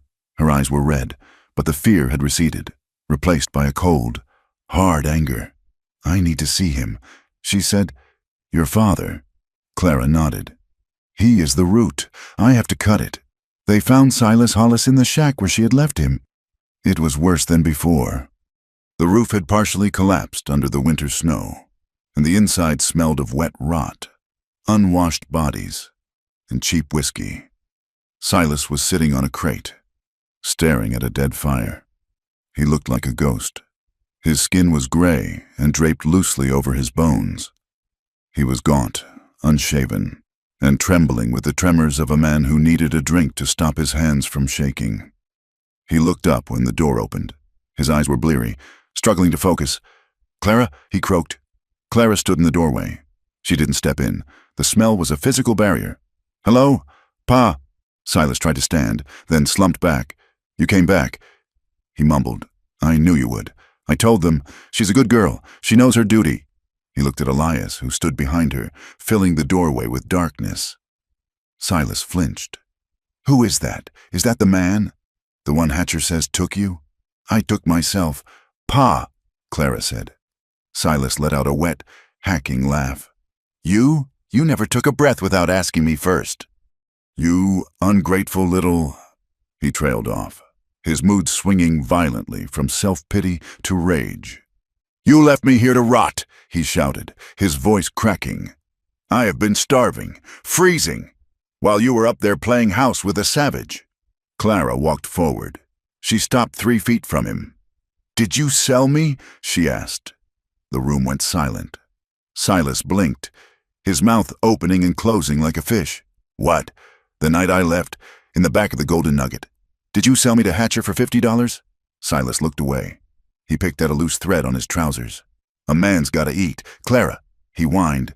It wasn't selling. It was an arrangement. A job. I was looking out for you." $50, Clara repeated. Her voice was flat. "I fed you for 20 years, Silas screamed, slamming his hand on his knee. "I put clothes on your back. I gave you life, and you begrudge me a little help when I'm down? You were born wrong. Clara!" "Your mother was weak, and you're weak, and you've been a millstone around my neck since the day you screamed your way into this world." Elias moved. It was a blur of motion. He stepped past Clara, his hand balling into a fist, his face twisted in a snarl of pure violence. He looked ready to tear Silas apart. "Elias," Clara said sharply. Elias stopped.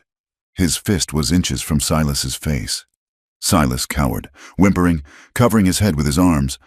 Elias stood there, vibrating with rage. He looked at the pathetic, broken man beneath him. Then he looked at Clara. She shook her head. "Not like this." Elias slowly lowered his hand. He stepped back, his chest heaving. Clara looked at her father. She felt nothing. The anger was gone. The fear was gone. There was only a vast, empty pity. "You didn't give me life, Pa," she said quietly. "You just gave me a start. I made the life myself." She turned to leave. "You can't leave me," Silas screamed after her. "I'm your father. You owe me." Clara walked out into the sunlight. She didn't look back. She saw Elias's restraint not as weakness, but as the deepest kind of love. He had wanted to destroy the man who hurt her, but he had refused to make her justice about his fists. They walked back toward the center of town. They needed to find the newspaper office, but the town was done whispering. It was ready to shout. Sheriff Hatcher was waiting for them outside the saloon. He was flanked by the deputy Clara had pulled a knife on, and two other men who looked like they enjoyed hurting people for money. Hatcher smiled when he saw them. It was a smile that didn't reach his dead eyes. "Well, look at this," Hatcher said, his thumbs hooked in his belt. "The prodigal daughter returns," and she brought her pet bear. A small crowd began to gather.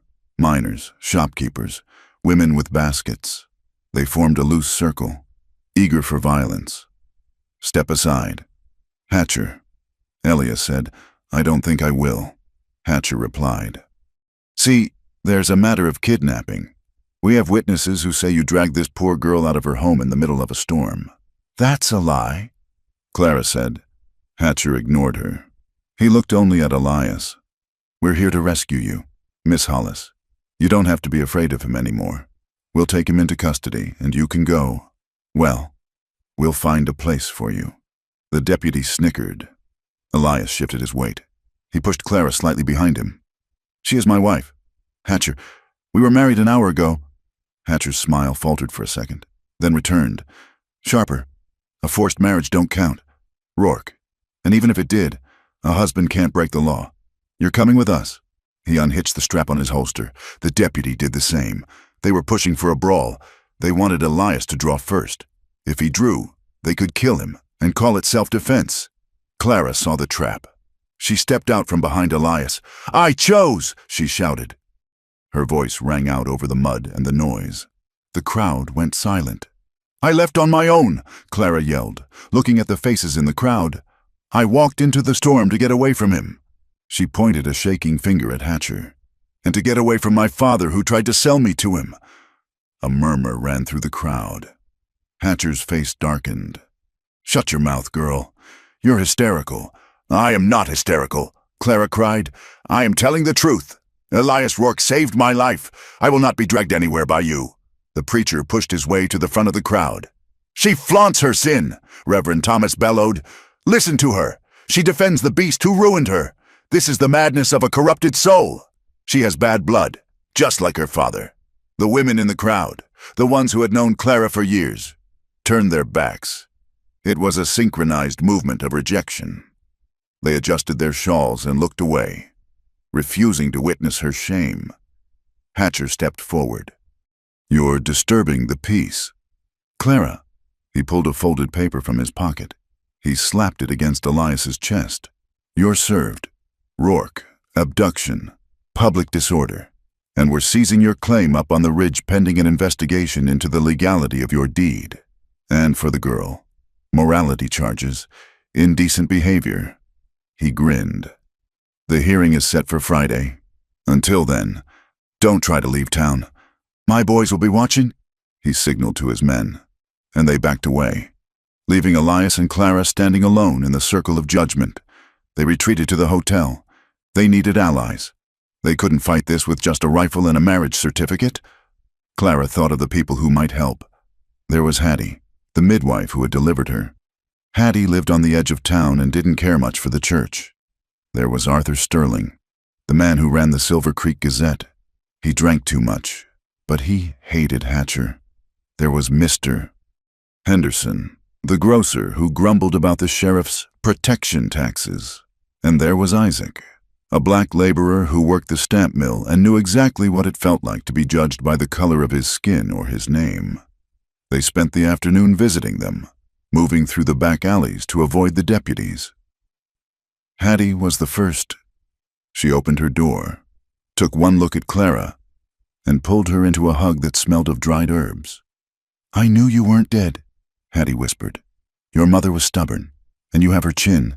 She agreed to testify about Silas's neglect." Arthur Sterling was harder to convince. He sat in his office, surrounded by ink pots and empty bottles. "Hatcher will burn my press," Sterling said, looking at the ceiling. "He will burn it anyway eventually." Elias said, "When you can't pay his tax, if you print this, if you print the truth, it goes beyond this valley. The circuit judge reads your paper." Sterling looked at them. He looked at Clara's notebook, which she had placed on his desk. He opened it He read the entry about the $50. He picked up a pencil. "Tell me everything," he said. "From Isaac and Mr. Henderson." They learned the scope of it. It wasn't just Clara. Hatcher ran a business. He arrested women for vagrancy and fined them, forcing them to work off the debt in the laundry or the brothel he silently owned. He seized claims from minors who disappeared or were arrested on trumped-up charges. Justice in Silver Creek wasn't blind. It was for sale. That night, the hotel room felt like a fortress under siege. The sounds of the saloon below drifted up through the floorboards.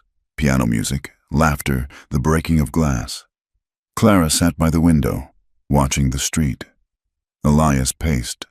"We should go," Elias said. He stopped pacing and looked at her. "We can take the horses. I can get us past the deputies." "We go west, California, and leave the land?" Clara asked. "Leave my name in the mud? To hell with the name!" Elias said violently. "They are going to crush you. Clara, that hearing? It won't be a trial. It will be a slaughter. They will twist every word you say." "I have the notebook," Clara said. "Paper doesn't stop a hangman," Elias countered. "If they try to take you, if Hatcher puts his hands on you, I will kill him. I won't be able to stop myself. And then we are both dead." He came to her. He pulled her up from the chair and wrapped his arms around her. The embrace was desperate. They clung to each other, the romantic tension spiking under the pressure of the threat. "I love you," Elias whispered into her hair. It was the first time he had said it aloud. "I love you, and that makes me afraid. It makes me easy to hurt." Clara buried her face in his neck. She felt the same terror. Love was a vulnerability. It gave the enemy a target. "But we can't run," she said, pulling back to look at him. "If we run, Hatcher wins. He keeps doing it." Two other girls, two other minors, she picked up the notebook from the table. "I lived my whole life in silence. Elias, I lived afraid of my father, afraid of the town, afraid of my own voice. I won't survive another life built on that. If we go to California, I will still be the girl who ran away." Elias looked at her. He saw the steel in her spine that the winter had forged. He saw that she was right. He let out a long, ragged breath. He rested his forehead against hers. "All right," he said. "We fight." He took her hand and kissed the knuckles, right over the wooden ring. "But if it goes wrong, if the law fails, then I become the law, and I get you out, no matter what." Clara nodded. "I agree." She looked at the notebook lying on the bedside table. The hearing was set for Friday. She was about to put her whole life on trial. She was about to open her veins and bleed onto the courtroom floor, hoping that the truth was enough to drown the lies. Outside, the wind picked up, rattling the window pane. It sounded like the mountain calling them back, reminding them that the only true justice was survival. But for now, they had to survive the town. The hearing took place in the back room of the town hall, a space usually reserved for town council meetings and the occasional traveling theater troupe. Today, however, it smelled of unwashed wool, stale tobacco, and the sharp, copper scent of nervous sweat. It was a Friday in May, and the room was packed to the rafters. Every bench was full, and men stood 3 deep along the back wall, their hats in their hands, their faces set in expressions of grim righteousness. Judge Holloway sat behind a heavy oak table at the front of the room. He was a circuit judge, a man with a face like a dried apple and eyes that had seen too many hangings. He looked bored, swatting at a fly that buzzed near his ear, but his gavel rested near his hand like a weapon. Clara sat at a small table to the left, Elias beside her. She felt the weight of the town's gaze like a physical pressure, 1,000 invisible hands pressing against her skin, testing her for weakness. She kept her back straight, her hands folded in her lap to hide the tremors. Elias was a statue of granite next to her, his eyes fixed forward, refusing to engage with the murmurs that rippled through the crowd like wind through dry wheat. On the other side of the aisle sat Sheriff Hatcher, looking relaxed and confident. Next to him was his deputy, the young man with the cruel mouth, and Reverend Thomas, who sat with his Bible open on his knees, his lips moving in silent, performative prayer. The proceedings began not with facts, but with character assassination. Hatcher stood up first. He did not speak like a lawman presenting evidence. He spoke like a disappointed father. He painted a picture of Clara that was grotesque in its distortion. He spoke of her instability, her erratic behavior since her mother died, her wandering eye. He claimed she had seduced Elias Rourke, a known mountain savage, and convinced him to abduct her so she could escape her duties to her ailing father. She is a troubled girl. Judge, Hatcher said, hooking his thumbs in his vest, confused, perhaps a bit loose in her morals. We only want to bring her home to a safe environment where she can be corrected. Then came the preacher. Reverend Thomas stood and turned to the crowd, treating the courtroom like his pulpit. The devil finds work for idle hands. He boomed, and this woman has been idle in her faith and loose in her virtue. She ran into the wilderness, a place of darkness, and lay with a man outside the covenant of marriage. She brings shame upon Silver Creek. She is a temptress who has led a violent man to threaten our peace. The crowd murmured their agreement. Shame, temptress, loose. The words floated in the hot air, settling on Clara like ash. Clara, Judge Holloway said, looking over his spectacles. Stand up. Clara stood. Her knees felt like water. Her throat was so tight she thought she might choke. For a terrifying moment, she was 12 years old again, hiding in the pantry while her father negotiated the price of his tab with the miners in the kitchen. She felt small. She felt owned. She looked at Elias. He did not touch her. He knew the crowd would twist any affection into lewdness. But he met her eyes. His gaze was steady, calm, and absolute. I hold you. His eyes said, You are not small. Clara took a breath. She turned to the judge. Tell us your version. The judge said, And be quick about it. It is not a version, Clara said. Her voice was quiet, and someone in the back shouted for her to speak up. Clara raised her chin. It is the truth, she said. Louder this time. I did not run away to be with a man. I ran away to survive. She told them. She did not weep, and she did not shout. She spoke with a dry, hard clarity. She told them about the years of hunger. She told them about the deputy following her in the street, whispering things that made her skin crawl. She told them about the back room of the Golden Nugget. I heard them, Clara said, looking directly at Hatcher. I heard my father and the sheriff. They agreed on a price, $50. That was the price of my life. My father's bar tab was cleared, and I was to be sent to a place in Durango. They called it a job, but they were selling me. Lies, a voice shouted from the crowd. Clara didn't flinch. I ran into the storm because freezing to death felt cleaner than what they had planned for me. Elias Rourke found me. He saved me. He did not touch me. He did not harm me. He gave me a choice, which is more than anyone in this town ever did. She sat down. The room was silent for a heartbeat, the weight of her accusation hanging in the air. Then Hatcher laughed.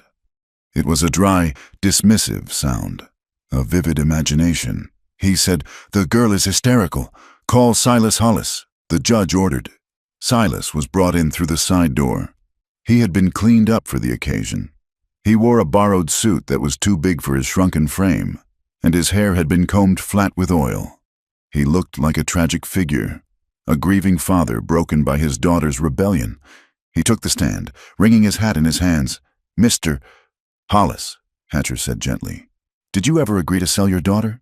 Silas looked at the floor, then at the crowd. He sniffed loudly. Never, he said, his voice trembling. I love my girl. I only wanted what was best for her. I found her a good position, housekeeping, honorable work. He looked at Clara, his eyes filling with crocodile tears. I don't know why she hates me. He sobbed. I gave her everything. I worked my fingers to the bone, and she runs off with this animal. She broke my heart. The crowd made sympathetic noises. Poor Silas. Such a hard life. Clara's lawyer, if he could be called that, was Arthur Sterling, the newspaper man. He stood up, smelling faintly of gin, but his eyes were sharp. Mr. Hollis, Sterling said, you say you worked your fingers to the bone, but the mine records show you haven't worked a shift in 2 years. How have you been paying your tab at the Nugget? Friends, Silas snapped, his demeanor shifting instantly. "I have friends who help me. And this housekeeping job," Sterling pressed. "Was it at the Willow Creek house in Durango?" Silas froze. "That was a brothel. Everyone knew it. I don't recall the name." Silas stammered. "You don't recall where you were sending your only child? Stop badgering the witness," Hatcher shouted. Silas's face turned red. The tragic mask slipped, revealing the drunkard beneath.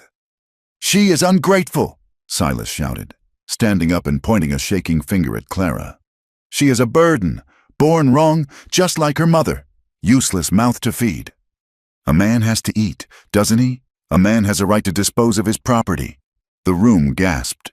He had said it. Property. Silas realized his mistake. He looked around wildly, seeing the shock on the faces of the women in the front row. He turned his rage on Clara.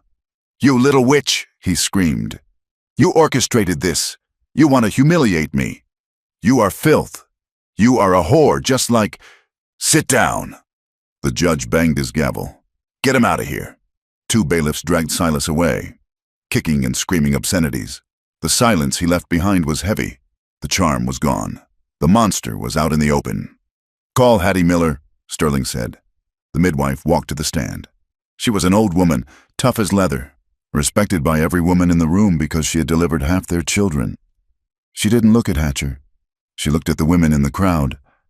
"I was there when Clara's mother died." Hattie said, "It wasn't the fever that killed her. It was the cold." There was no wood in the box, no food in the larder. Silas was at the saloon. Clara was 18, trying to keep her mother warm with her own body heat.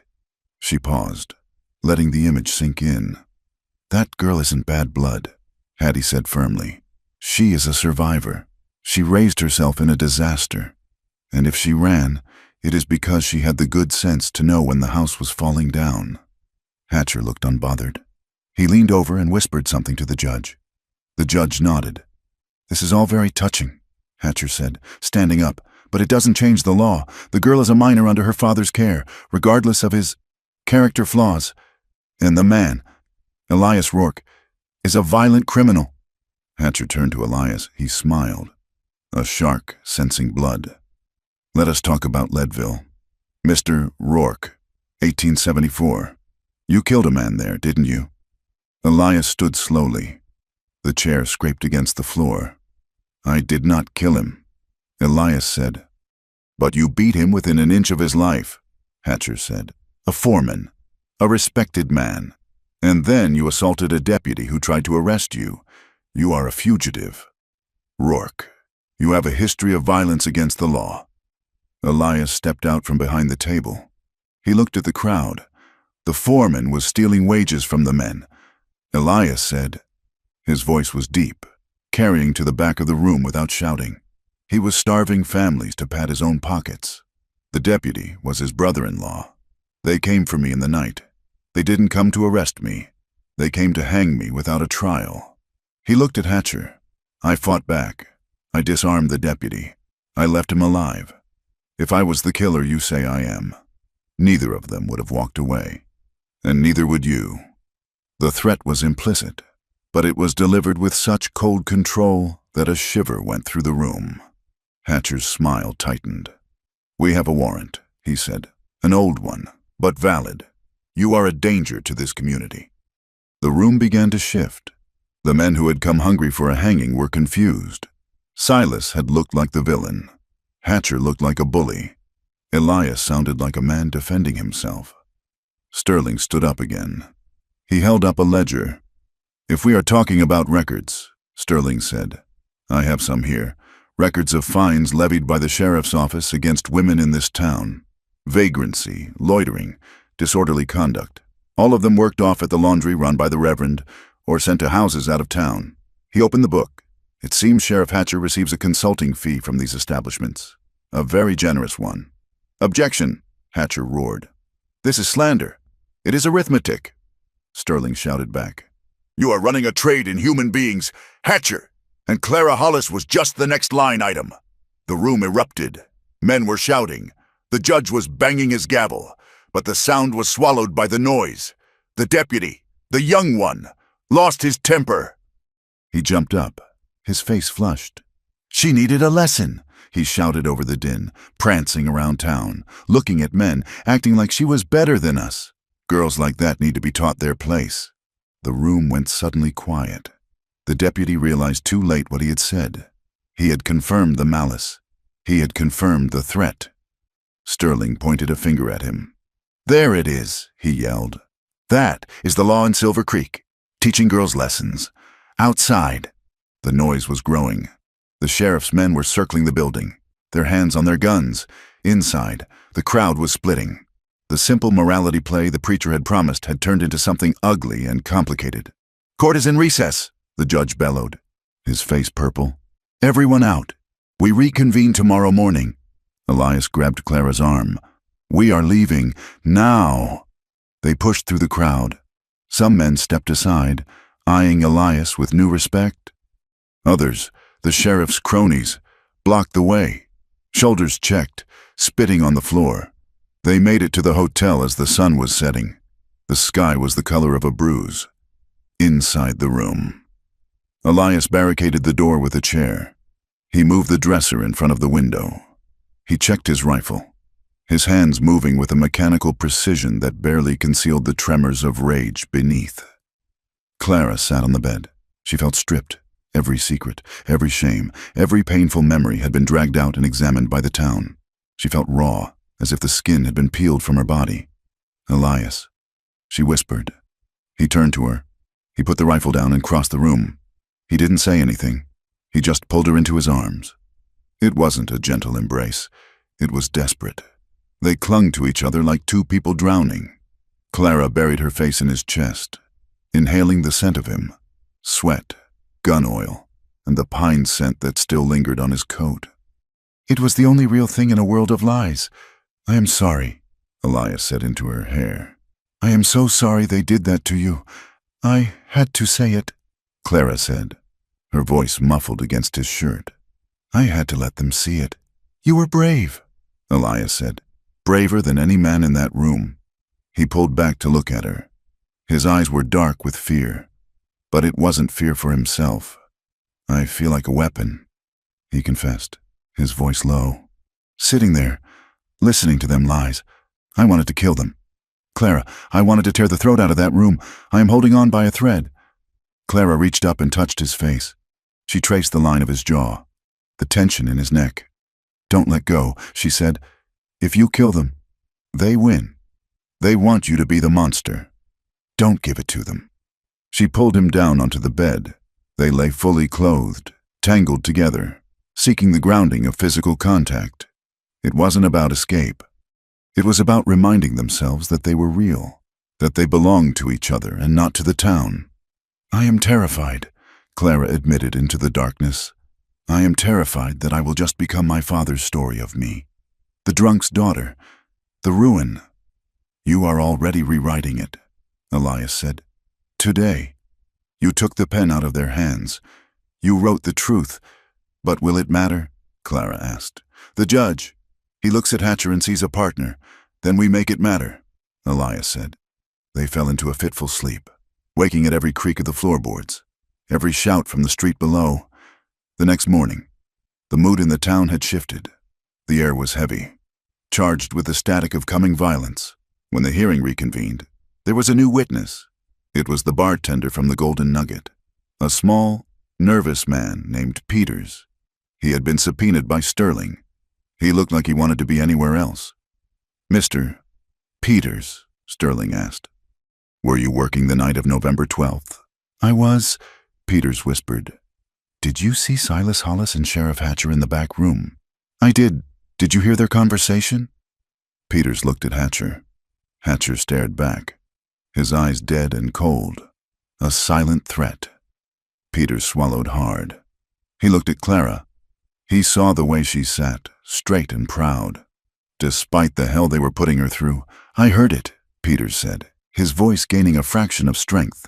"Silas was crying about his debt. The sheriff told him the owner wanted collateral, then the other man, the stranger, he said $50. For the girl." "Was there any mention of a housekeeping job?" Sterling asked. "No," Peters said. "The stranger said He said she was scrawny, but young. He said the place in Durango paid a finder's fee. The courtroom erupted again. This time, the gavel couldn't stop it. The illusion of legality was crumbling. Hatcher wasn't just a hard man, he was a slaver. The judge looked pale. He looked at Hatcher, then at the angry faces of the shopkeepers and miners who were realizing that their daughters could be next. "Recess!" the judge screamed. 1 hour. Elias and Clara walked out into the hallway.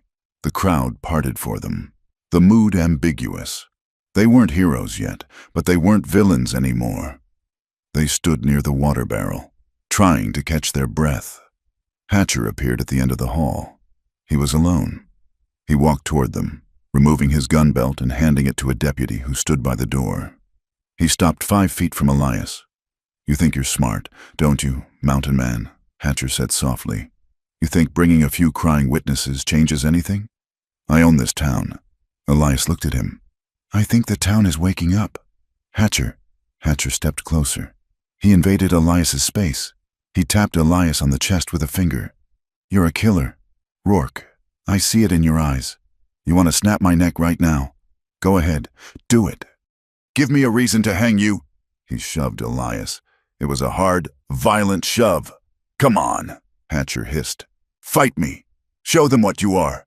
Elias stumbled back a step. His hands clenched into fists. The veins in his neck bulged.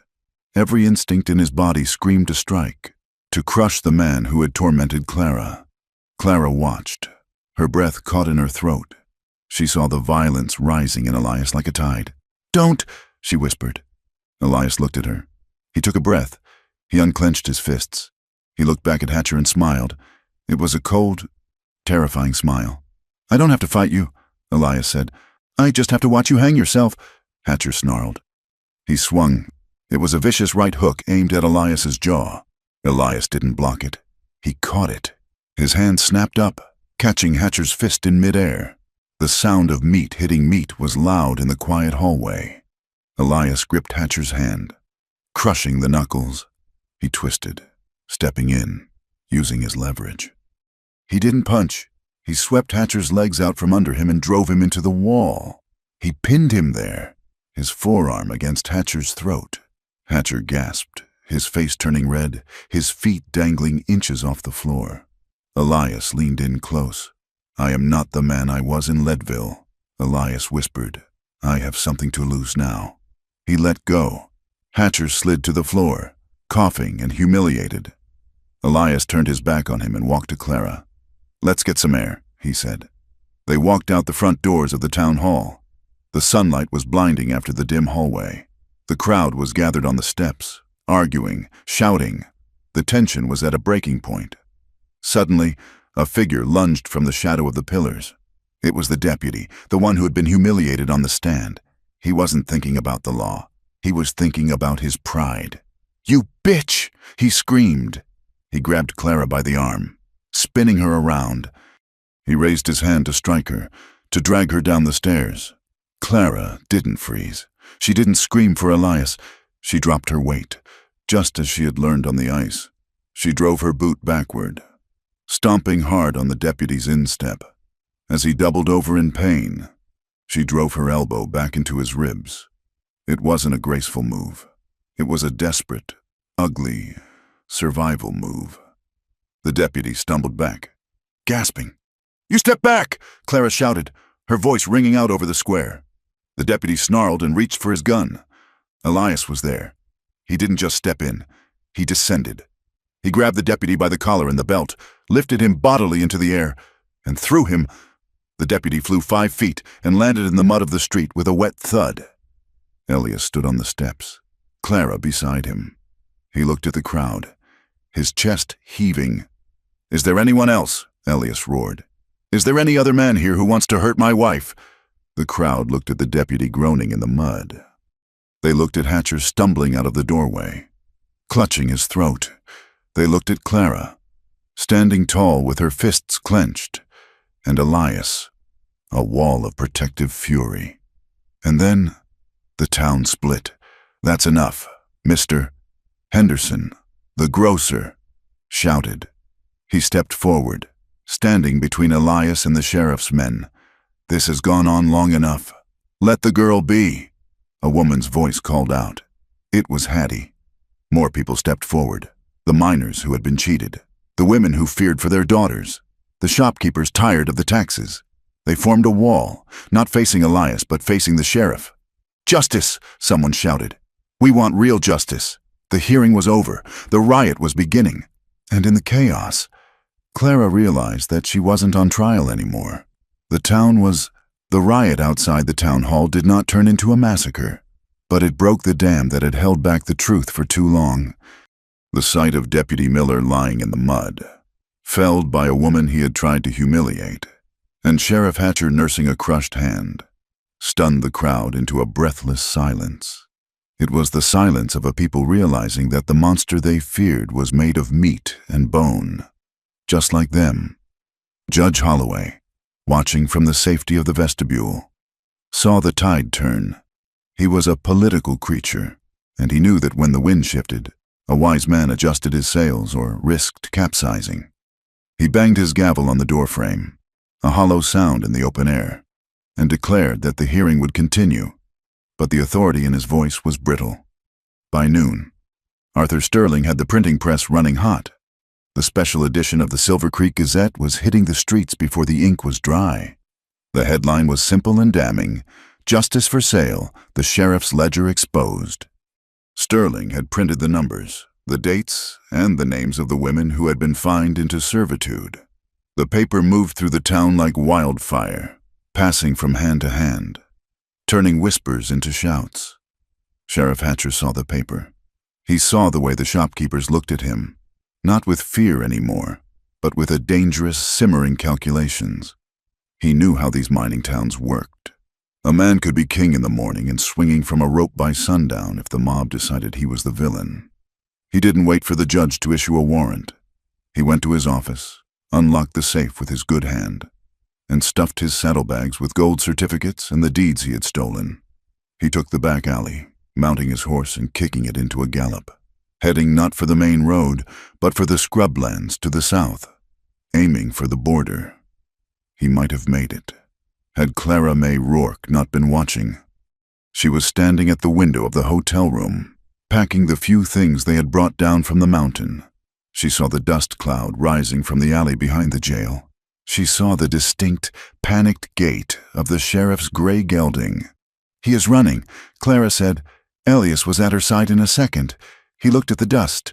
"He has the money," Elias said grimly, "and the deeds. If he crosses the territory line, he is gone, and he takes the proof with him." They didn't wait for permission. They ran to the livery stable. Mr. Henderson, the grocer, saw them running and dropped his crate of apples. "He is running," Henderson shouted. "The sheriff is making a break for it." It wasn't a posse sanctioned by the law. It was a group of people tired of being victims. Henderson grabbed a shotgun. Isaac, the mill worker, mounted a mule. 2 other miners joined them, but Elias and Clara were in the lead, riding the pack animals they had brought down, pushing them hard toward the foothills.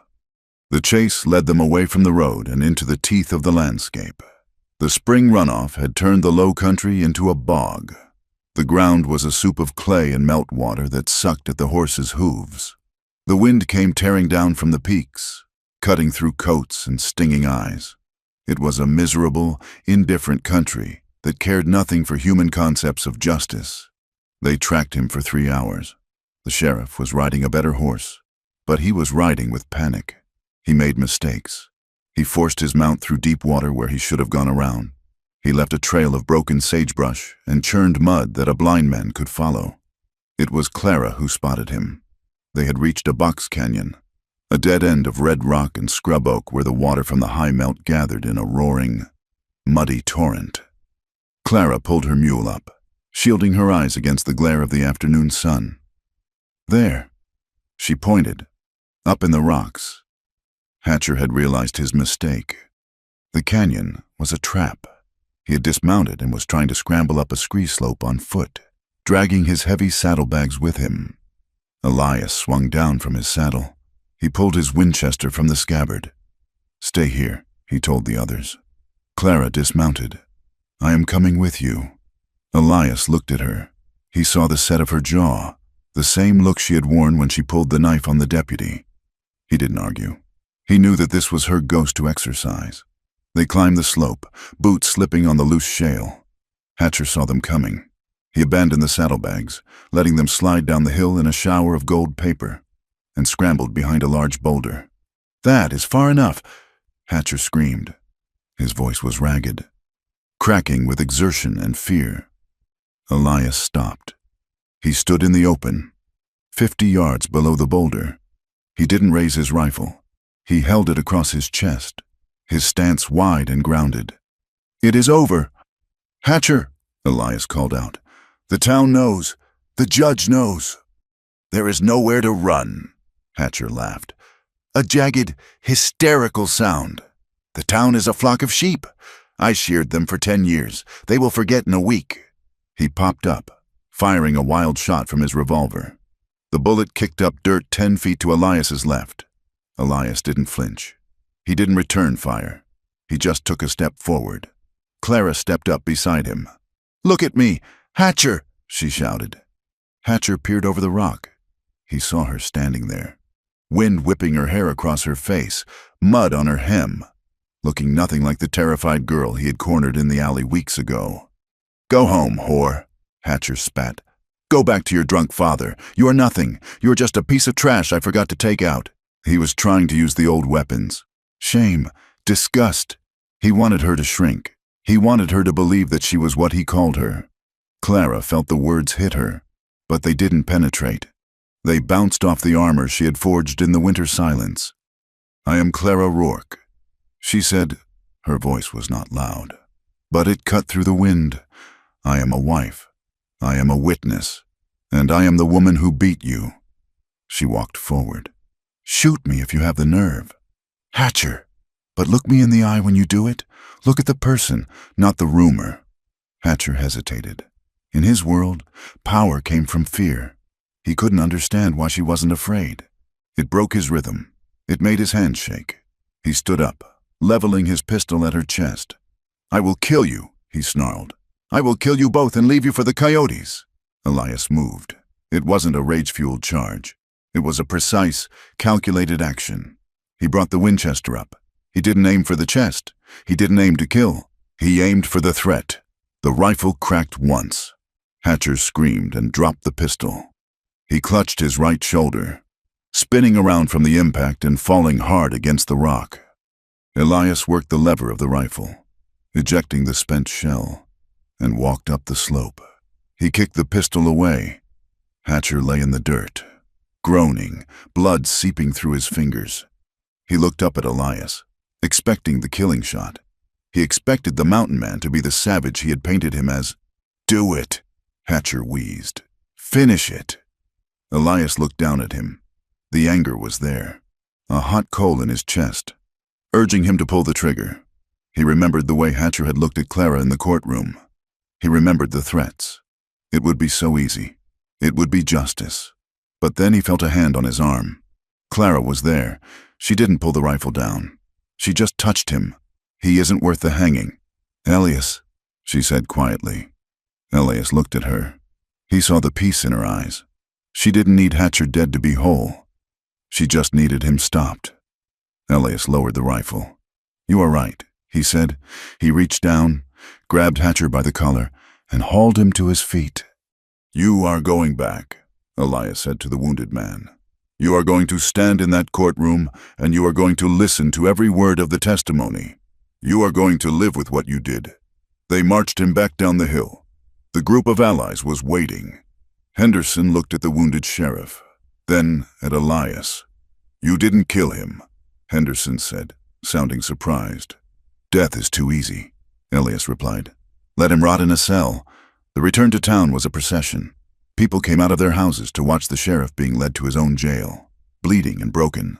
The deputy, Miller, was already in a cell, having been arrested by the Citizens Committee. The power structure of Silver Creek didn't just crack, it shattered. By evening, the circuit judge had issued a formal ruling. The charges against Elias were dismissed with prejudice. The marriage was recognized as legal and binding. The deed to Elias's claim was affirmed. Sheriff Hatcher was charged with corruption, extortion, and attempted murder. The preacher, seeing the writing on the wall, had locked the church doors and refused to come out. But the town council was already drafting a letter to the bishop regarding the misappropriation of funds from the charity home. But the final piece of the puzzle was the hardest to fit. Silas Hollis was sitting on the steps of the boardwalk outside the saloon. He had been thrown out when his credit was finally, irrevocably canceled. He looked small in the fading light. He was shivering, not from cold, but from withdrawal. Clara walked up to him. Elias stood back, giving her space. Silas looked up. His eyes were red-rimmed and watery. "Clara," he rasped. You won. It wasn't a fight. Pa," Clara said. "It was just the truth." Silas wiped his nose on his sleeve. "They took my tab. Clara, they threw me out. I have nowhere to go." He looked at her with that familiar, pathetic hope. "You have a husband now. A man of property. You could take me in, just for a while, until I get on my feet. I am your father. Clara, you can't leave me in the street." Clara looked at him. She remembered the nights she had sat up waiting for him, the bruises she had covered with flour, the shame she had swallowed to protect his name. She felt a phantom pull, the old instinct to fix him, to save him from himself. But then she touched the silver ring on her finger. She felt the weight of the notebook in her pocket. "I can't save you, Silas," she said. "What?" Silas blinked. "But I am family. You are the man who tried to sell me," Clara said. Her voice was not angry. It was incredibly sad. "You are the man who taught me that love comes with a bruise. I am done with that lesson." She reached into her pocket and pulled out a single gold coin, one Elias had given her from the fur money. "I will pay for a room at the boarding house for 1 week," she said, placing the coin on the step beside him. "And I will pay for the doctor to see to your tremors. But I will not take you in, and I will not give you money for whiskey." Silas stared at the coin. "You are cruel," he whispered. "No," Clara said. "I am just free." She turned and walked away. She heard him calling her name, turning the plea into a curse as she got further away. But she didn't slow down. She didn't look back. She left him there on the steps, a man alone with his choices. That night, the hotel room felt different. The siege was over, but the victory had a cost. Clara sat on the edge of the bed, her hands trembling. The adrenaline had faded, leaving her exhausted and raw. She felt hollowed out, as if the fight had taken everything she had. Elias stood by the window, watching the street. He was quiet, brooding. "What are you thinking?" Clara asked. Elias turned. He looked at his hands, the hands that had almost beaten Hatcher to death, the hands that had almost pulled the trigger on the mountain. "I wanted to kill him," Elias said softly. "Up on that rock. I wanted it so bad. Clara, it scared me. I thought I was done with that part of me." "You didn't do it," Clara said. "But I wanted to. That makes you human. Elias, not a monster. You chose mercy." Elias walked over to her. He sat on the floor at her feet, resting his head against her knees. It was a gesture of submission, of fatigue. "I'm tired of fighting," he said. "Me too," Clara whispered, stroking his hair. They stayed in town for 2 more days to sign the papers, but the air in Silver Creek was stale for them now. The victory was legal, but the social stain didn't vanish overnight. Some of the townswomen still crossed the street to avoid Clara. Some men still sneered at Elias when his back was turned. Prejudice was a weed with deep roots. You could cut the top off, but the ground remained poisoned. "We can't stay here," Clara said on the 3rd morning. "Every corner holds a bad memory." "We can go west," Elias suggested again. "California." Clara looked out the window at the peaks rising in the distance, white and sharp against the blue sky. "No," she said, "that is our home, the cabin. We earned it." So they packed the mules. They loaded the flour, the coffee, the nails, and the glass for the windows. They turned their backs on Silver Creek and began the climb. The journey up was different than the desperate flight down. The spring had finally taken hold. The mud was drying into hard earth. The aspen trees were unfurling leaves the color of new money. The creek that had nearly drowned Clara was running clear and bright, singing over the stones. As they crossed the timberline, the air thinned, becoming crisp and clean. It tasted of pine and snow. The cabin looked smaller than Clara remembered. It sat crouched among the boulders, weathered and gray. But as they approached, she didn't feel the fear she had felt that first night. She felt a profound sense of recognition. "It needs a new roof," Elias said, looking critically at the shingles. "And a garden," Clara added. "On the south side, potatoes will grow there." They unloaded the animals. They didn't speak much. They didn't have to. They moved with the easy, synchronized rhythm of a couple who had survived a winter together. That evening, Elias built a fire. They sat at the rough table, eating bread and cheese. It wasn't a feast, but it felt like one. Elias reached across the table and took Clara's hand. He ran his thumb over the wooden ring, then over the silver one next to it. "I never thought I would have this," he said quietly. "I thought I was meant to be alone. I thought I didn't deserve tenderness." Clara looked at him. She saw the scars on his knuckles and the lines around his eyes. She saw the man who had carried her through the snow, the man who had stood between her and the mob. "Love isn't something you deserve, Elias," she said. "It isn't a wage you earn. It is something you practice. Like shooting a rifle or banking a fire. You just keep doing it, day after day, until you get it right." Elias smiled.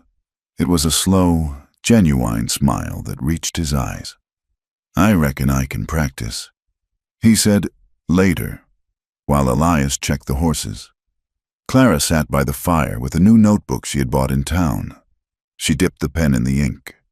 She wasn't writing evidence anymore. She wasn't writing a defense. She was writing for herself. She wrote about the sound of the wind. She wrote about the way the light hit the peaks at dawn. She wrote about the feel of Elias's hand in hers. She was writing proof. Proof that she had endured. Proof that she had chosen love without surrendering herself. She was writing the first chapter of a life that belonged to her. Elias came back inside. He bolted the door, not against monsters, but simply to keep the warmth in.